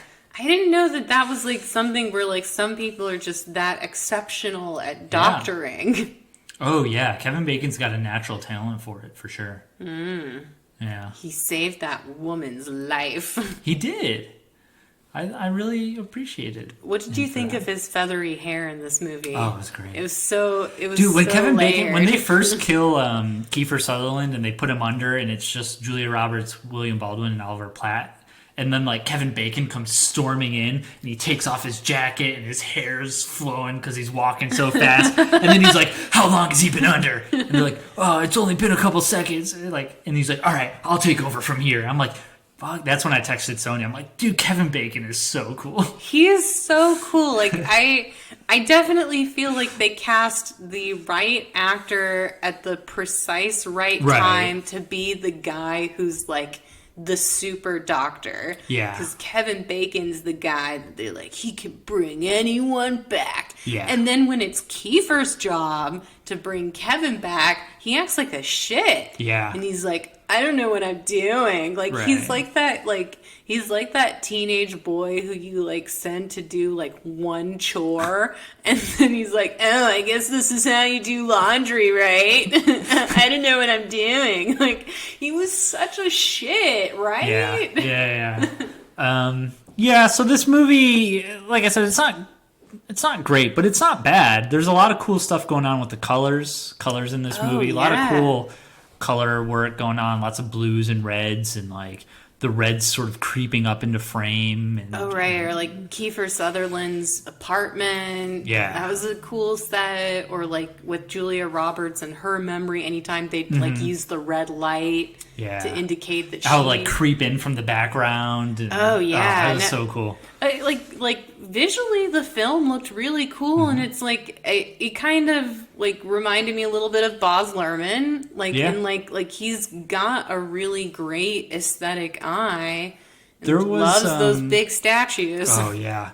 There was a lot of really good camera work in this movie too, where like the camera was swooping and swerving, and a lot of cool like one-shot takes that weren't too flashy, but had enough like kinetic energy to them to like sell the moment. Yeah, like kinetic is a good way to describe it. Like again, like I agree with you. Like not a great movie, but was it boring? No, it was never boring. Right. And like visually, it looked great. And for me, like that's more important than whether or not Yeah. the movie was good. Yeah, every scene had a little bit of like pop to it or something to kind of make it stand out. So everything felt a little bit different and unique enough to kind of make this movie. Like you said, it didn't feel very long. So Right. And it was like an hour and 50 minutes. It's standard. So I think we agree, like, it would have been better to lean into the horror elements, Right. make that scarier. at the end of the day, there's really nothing supernatural about Flatliners, No, which not at really all. bothers me. It Yeah. bothers me. And I looked up the remake. I watched the trailer on YouTube, and then I went to Wikipedia and sort of read the description for it. And it seems like the remake is pretty much the same exact movie. The same exact movie, even down to him living at the end. Well, that I don't know. I think he is Ellen Page in this movie. So Oh. Kiefer Sutherland is replaced by Ellen Page. But it's the same movie in the sense that the characters kill themselves for longer and longer periods of time. And then when they come back, they're haunted by their past. And in order to stop the visions, they have to confront their own personal troubles. But Ellen Page is is so so dumb. sensitive. Like, Yeah. this isn't a knock on her as an actor, but I feel like part of what made Nelson's character work is Kiefer Sutherland and his kind of devil may care Right. attitude, and like he's charismatic, but he's also dangerous and clearly like has a little bit of sociopathic tendencies and Right. stuff like that, and he's very lively, and that's just not the vibe that Ellen Page gives off. She's more dry. Well, did you ever see Hard Candy? I love Hard Candy. Yeah, she's got some spunk in that She's movie. got a little bit of spunk in that movie. She's got some edge. But I feel like her wit's more like acerbic or like dry, Right. like than Kiefer Sutherland, which is he's a little more playful. Yeah. You know. Yeah, I don't know why the remake kind of fell to the wayside. Yeah, I'm the disappointed trailer they looks- did the same exact thing. Yeah, the Like, trailer why? looks pretty dumb. Oh, But well, there's one point in the trailer where like Ellen Page dies and then she comes back to life and she's playing the piano and they're like, oh, how does she know how to play the piano? And one of the other characters is like, it's like her brain has been rewired. And it's like, all right, that's wait. kind of So in that version of Flatliners, they come back Prodigy? yeah. Yeah, so that's like the one thing that they changed, I guess, was they made the initial death experience kind of more of a superpower. Man, I don't everybody know. has to have superpowers in the tens. Yeah. But that's annoying. What was I gonna say? I lost my thought. But know. anyway, should we get into pitch time? Yeah, I'd love Get to hear into our- yours. Oh, so I again was concerned with the oath to do no harm, which Okay. was not used very readily in Right. Flatliners. There was a lot of harm done. A lot of harm done. So this movie is called The Oath, and it's weird. So Act 1, the Greek god Hermes is lounging on a couch watching the Steve Harvey show when his cell phone rings. And he says, "Hey, Fates." And a voice answers, "We've got 4 of them." Hermes says, "Perfect," and hangs up. Hermes then calls Hades. He tells Hades he needs some backup for a little side project Whoa. at the human world, and explains because all doctors fall under his protection. That's right, Hermes is the god Oh, of yeah. healing. The Caduceus, the snake staff, that's his. Blue Cross Blue Shield. Exactly. So all doctors fall under his protection. He makes sure that they take their oath to do no harm seriously.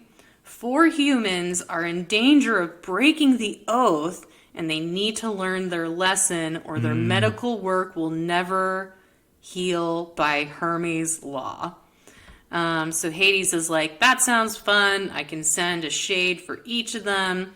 We cut to the medical school hospital, What's a shade? like a ghost. Okay. These old shades.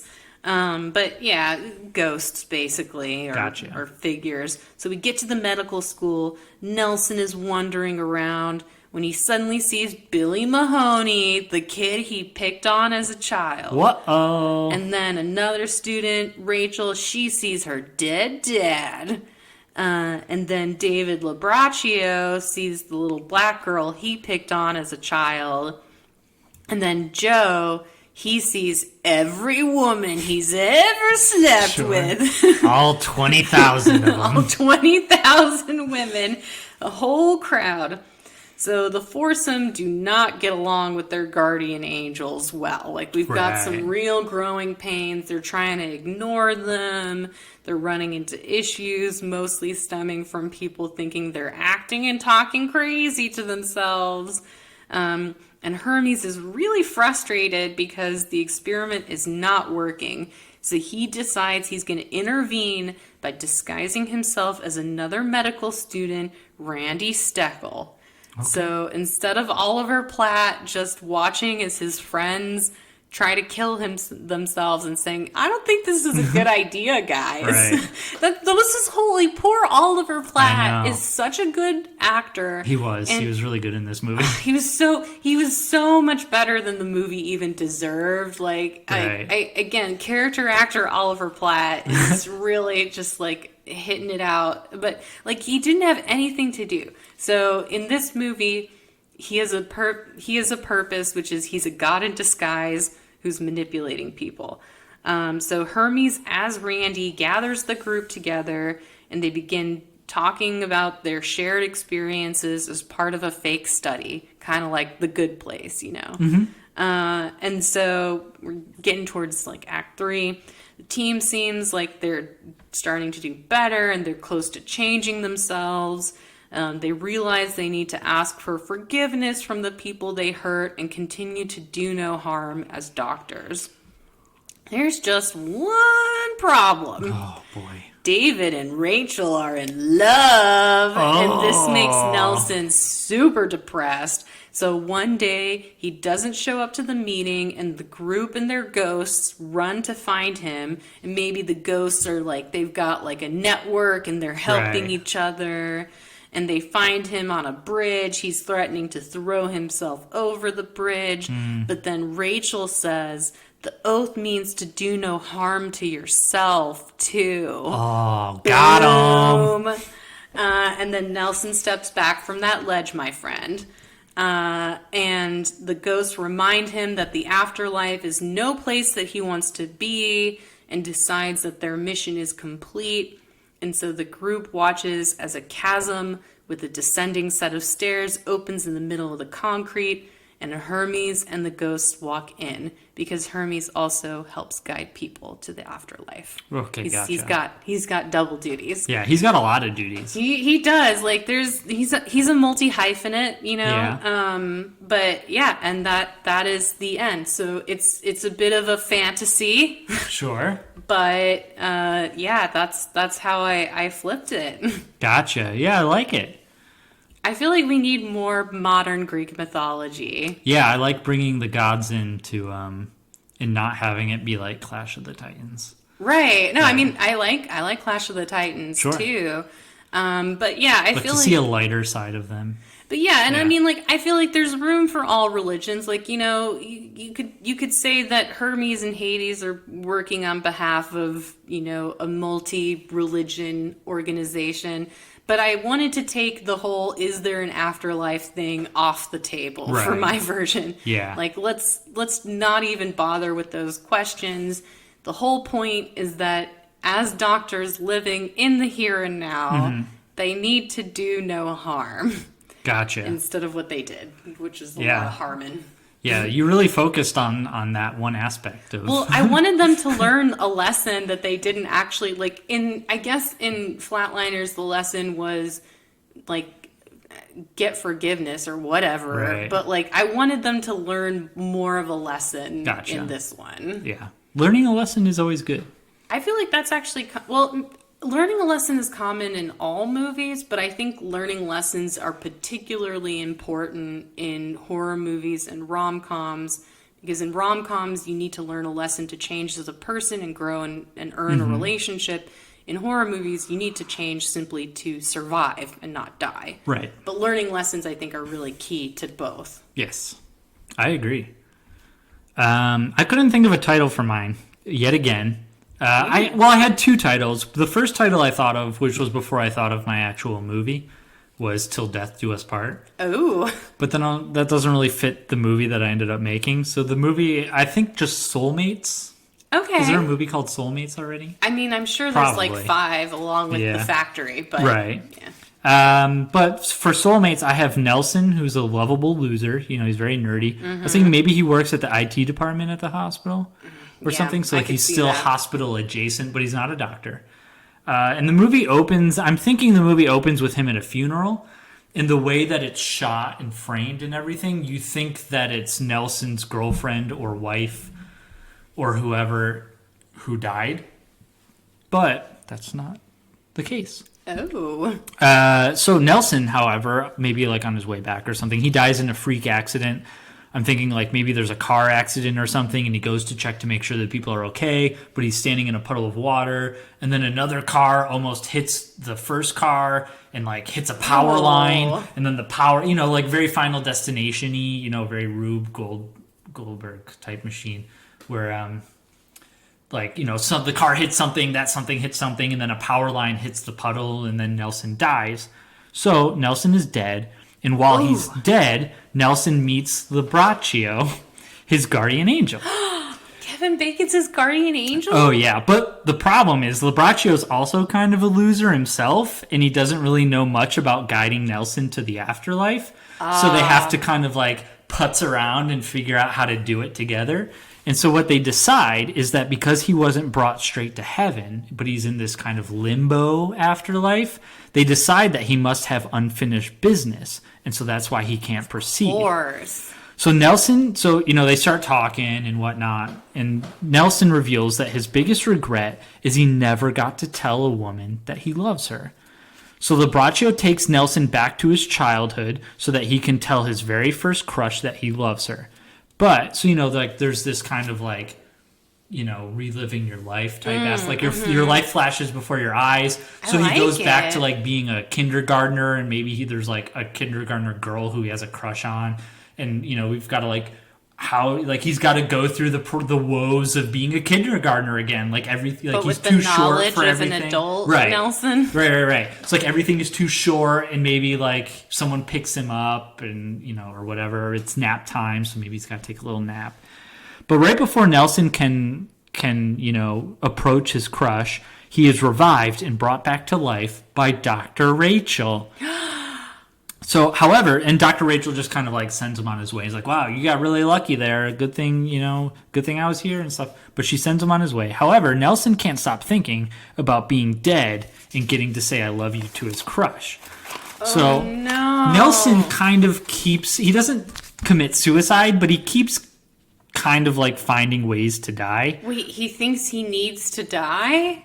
Even though he got a second chance? Even though he got a second chance. What does Labraccio say about that? Well, so he keeps dying, and I'll go through some of the ways he dies in here. I mean, he does commit suicide, but he's kind of bad at it. So it's like all of his suicides are kind of like accidental or like really weird or strange. With Nelson. Right. So Labraccio keeps taking him on different adventures through his past. So like every time he dies and he goes back to his childhood, he gets a little bit older and over until we approach adulthood.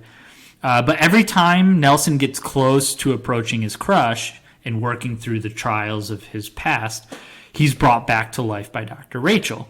So Dr. Rachel becomes fascinated with the fact that Nelson seems to have this unique ability to survive death, and she starts requesting to interview him. And the more she starts to interview him, the more intimate they get. And Florence Nightingale effect. Yes. But reverse Florence Nightingale, because he's the patient. Right.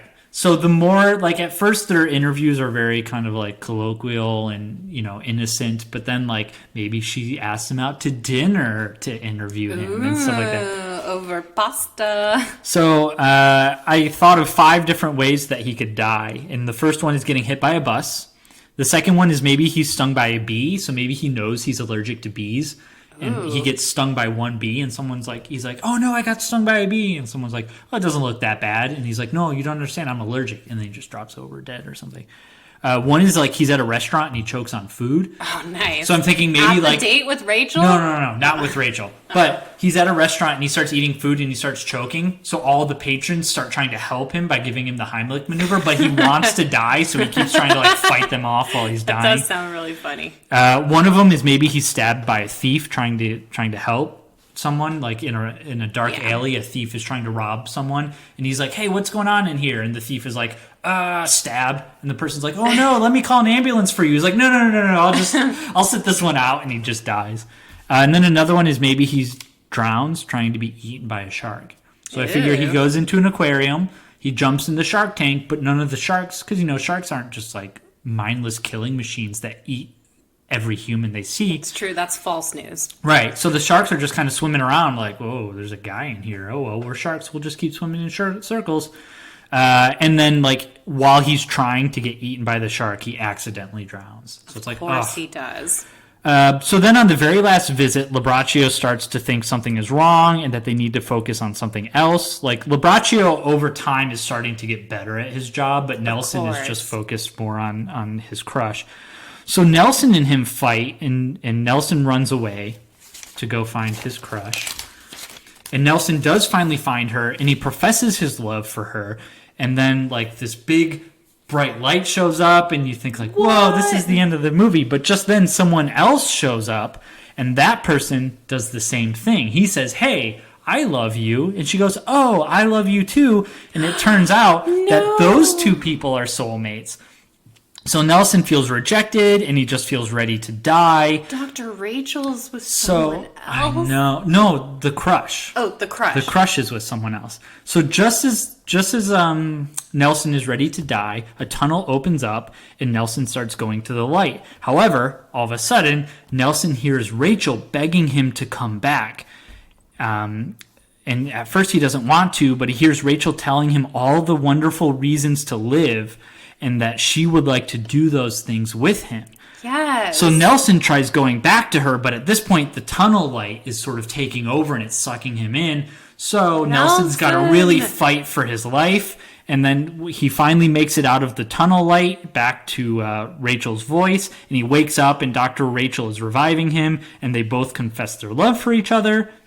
But there's still one more thing that Nelson has to do. So Nelson asks Rachel to kill him, which she does, and then Nelson goes back to Nelson goes back to the purgatory land, and he makes up with Labraccio and becomes his friend, and then Rachel revives him yet again, and the movie ends with both of them sort of like cuddling in a hospital bed and that kind of thing.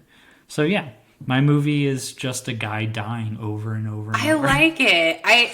I like that we both had Nelson wanting to commit suicide, but then you took it that extra step to have him do it over and over again, which I really liked. And I feel like, well, maybe I was influenced by the Grand Seduction, but I let my romance element take a back seat to the family and learning, whereas you put the romance back front and center with the plot being that he needs to say I love you. Right. I like that. I think that is a good romp. This is another example. You're a horror fan, but you do pitch some good rom-coms on this show. Yeah, thank you. I really am a big fan of that. I don't know what the trope you would call it, but I'm a big fan, as I mentioned before, of that trope where like the main character thinks he should be with one person, but really it's the person in front of him all along that he should be with. Oh, it's a classic. It's there's this meme online that's it's something like, I hate cliches, and then the next line is like it's like a trope like that, and it's like instantly like I love it. Like you can say like I hate cliches, but then something comes up like that, like, ooh, they're after someone, but the person they should be with is right there, like, count me in, or there's only one bed, or the hero is grumpy, but he likes the sunshiny one. Right. Yeah, like, it gets you, even though it's been done a million times before. But yeah, I liked that a lot. All right. So I have a question. Who did you have a crush on in Who Flatliners? did I have a crush on? I think the answer is very obvious. It's Kevin Bacon. Whoa. The hair, the attitude, the steely eyes. Yeah. He's a rebel. I feel like in the 80s and early 90s, like they wanted like unique faces on the screen, whereas like I feel like this is a pre-Taylor Kitsch age where like Right. now leading men are just handsome or pretty Yeah. or nerdy. But like back in the 80s, it's like, oh, this kid's got an interesting face and he's got charisma. Like like Kevin Bacon in this movie, it's like, I get it. I get Yeah. the Bacon effect.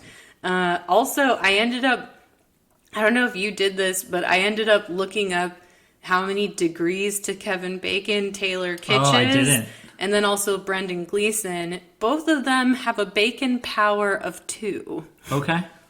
They are only 2 degrees separated from Bacon. That's not bad. Not That's bad too at all. shabby. Not at all. And one of them, I think Taylor Kitsch, is through Flatliners because he starred in a movie with Julia Roberts, and then Julia Roberts yeah. was Flatliners. So Very good. yeah. What about you? Who'd you have a little crush on? I really liked Oliver Platt. Oh yeah, Oliver like- Platt is so good. His little tape recorder. He's a side character in this movie, but he doesn't really have like a quirky gimmick. I mean, I guess He's his the tape only- recorder is his only gimmick, but He's the only one who doesn't flatline. right. But his line delivery on every single line is just pitch perfect. It really toes the line between like camp and gravitas. Like he really kind of finds the middle ground there to make every scene kind of silly, but also give it a little bit of weight. I know why you like Oliver Platt, because he's like proto Loomis. Like, Yeah. well, I mean, he can't really be proto Loomis because Loomis was in the 70s and therefore is a precursor. But like, Oliver Platt is definitely going full Loomis as a doctor. I could see if there was like a Flatliner sequel, Oh, he would be full Loomis. Oh yeah, for sure. I can totally see why you were crushing on Oliver Platt. That makes complete sense. For sure. All right. So, you want to get into these love bites? Yeah, I would love to. What do you got to recommend for us today? Well, I watched a little movie called RoboCop. Have you seen RoboCop? Oh yeah, Dead or Alive, you're coming with me. You're coming with me. Yeah, it's what a great movie. One of the most beautiful lips and chins ever. Yeah. What's his name? Peter Weller? Yeah, Peter Weller. Yeah, like just Yeah. gorgeous jaw. Yeah, very iconic underneath that RoboCop visor. I saw RoboCop. It's a great movie. A lot of cool practical effects, and I don't know, it's just a really solid movie about a guy who turns into a robot and kills people. Good character actors too, right? Mm-hmm. Isn't who else is in that movie? I want to say Ray Wise, but am I wrong? Or is Ray Wise just in a lot of 80s movies? Yeah, I don't think Ray Wise is in that one. There's somebody in the movie who's like a classic yelly character actor. I forget his name, Kurt something, but the dad from that 70s show. Yeah, Yeah. he was great. He was Yes. great in that movie. There's also, have you ever seen? There is a skit or a sketch online where it's that scene where he's stopping the woman from getting assaulted, and in the movie, does he shoot the guy in the dick? Yeah, in the movie, he shoots through her dress, and he shoots the guy right in the dick. Right in the dick. And in this video, it's that scene, except there's multiple assaults going on at the Right. same time. And so RoboCop keeps shooting guys in the dick. Isn't it like even other crimes start taking place that aren't sex related, but he keeps like RoboCop just keeps shooting everyone in the dick? Yes, exactly. Yeah, it's a great skit, and it's really gross because you see a lot of bloody dicks flopping around. I'm glad you've seen that too. Yeah. So, yeah, only one dick is shot in the movie RoboCop, though. Right. Yeah, but it's just a really cool idea, and I think the movie really capitalizes on a lot of cool ideas, and it's very bombastic, and it's a cool movie. I also watched RoboCop 2, which I had seen before and had fond memories of, but upon rewatching it, yeah, RoboCop 2 is kind of a mess. Oh, no. Yeah. Did you ever see the new RoboCop? I did, but it's not good. Oh, no. I mean, That's too RoboCop bad. is so violent. The RoboCop 2 is really violent too. It's got those two movies have a lot of really great squib work going on. Where every time RoboCop shoots someone, first of all, he's got that pose, right? Where his free hand kind of, it's like he's riding a rodeo bull. His Yeah, free hand yeah. sort of shoots up and he's like wildly shooting around. But anytime he shoots a bad guy in this movie, there's got some good blood work going on. They call that squib effect? Squib, yeah. Squib is the effect of the blood coming out of the... Oh, see, The gunshot. you learned cinnamon roll. Cinnamon roll? I Squib? learned squib. Yeah. You could make a squib out of cinnamon roll glaze. Yeah, you Yeah, could totally do you that. could. You just have to dye it red, right? Well, I was thinking that the cinnamon roll glaze would be like if I shot you and cinnamon roll glaze flew out. Yeah, that'd be hilarious. It smells so good too. Right. Well, how about you? What's your love bite? What have you been watching? So, not a movie that I've seen recently, but I want to watch again now that I've seen The Grand Seduction. Maybe this was my other reason for choosing this movie is, so the actress who plays Postmistress Kathleen, her name is Leanne Bablablon or something like that. Blah, blah, blah. Balaban? Balaban? Yeah. Perhaps. Balaban, I think. know because I looked it up because I thought maybe she was related to Bob Balaban, Oh. but she's not. She's not. No. Wait, Bob Balaban, that's, he's a character actor too, right? Yeah, he's in a lot of the Christopher Guest mockumentaries. Ugh. He's that sort of small, quiet guy, very dry. I think I know who you're talking Yeah. about. So this actress was in another small town Canadian movie. Whoa, she's got a niche. She has a niche. But in this movie, she gets to be the main character and has a lot more to do. That's good. But the name of this movie, it's called New Waterford Girl. Okay. And Leanne Balaban plays a girl named Mooney Potts. And she is an intelligent and artistic girl who no one understands, course. i.e. me. No. But, you know, she's got a big mind. She's in a small town. She wants to get out. And she realizes that there's a pattern that the only girls that tend to get out of their small Canadian town and go to the big city, New York in this case, are girls that get pregnant. And because it's a small Catholic town, they need to go to the big city and Whoa.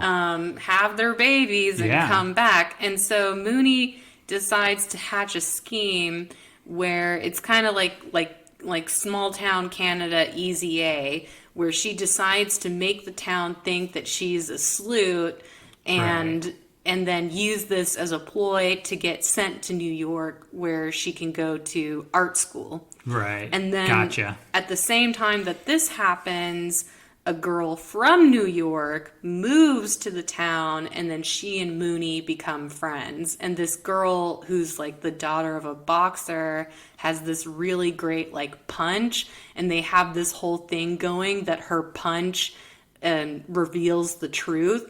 So if you like are a Right. bad person, her punch will knock you out. Sure. Or if you're a good person, it won't. But like it's like very Right. like very charming and like small towny. And then because I think the movie was made in 90 something. It's got one of the Bret Pack boys in it. He plays Mooney's English teacher. Okay. But yeah, it's like it's a small town movie. It's really funny. It's coming of age. And I think that Liam Balaban is really, really good in it. And it's sad she didn't get a lot to do in The Grand Seduction because she is like, she's funny and she's a good actress. And New Waterford Girl, it's funny. It's fun. Yeah, I'd never even heard of it. Oh, it's like a really, like not a well-known movie. Like, I think I saw it when I was a kid because a friend had told me about it, and I was like, this sounds great, let's watch it. And then we did, and I bought it on DVD, and that's the only way I knew it. Like, I think I even had to go to, like, a specialty video rental store in Dallas to find it at the time. That's funny. Yeah, New Waterford Girl. New Waterford Girl. Gotcha. Pretend to be pregnant, get sent to New York. Just, as you do. Yeah, just girl things. Yeah. All right. Well, I guess that is it for this prescribed episode of Necromancer. I wish I had more doctor puns in the chamber, but I really don't. Oh, I didn't come prepared. I'm trying to think of one right now, but my brain is failing me. All right. Well, get well soon. That's all I can think of. That's it for now. Until next time. Goodbye. Bye.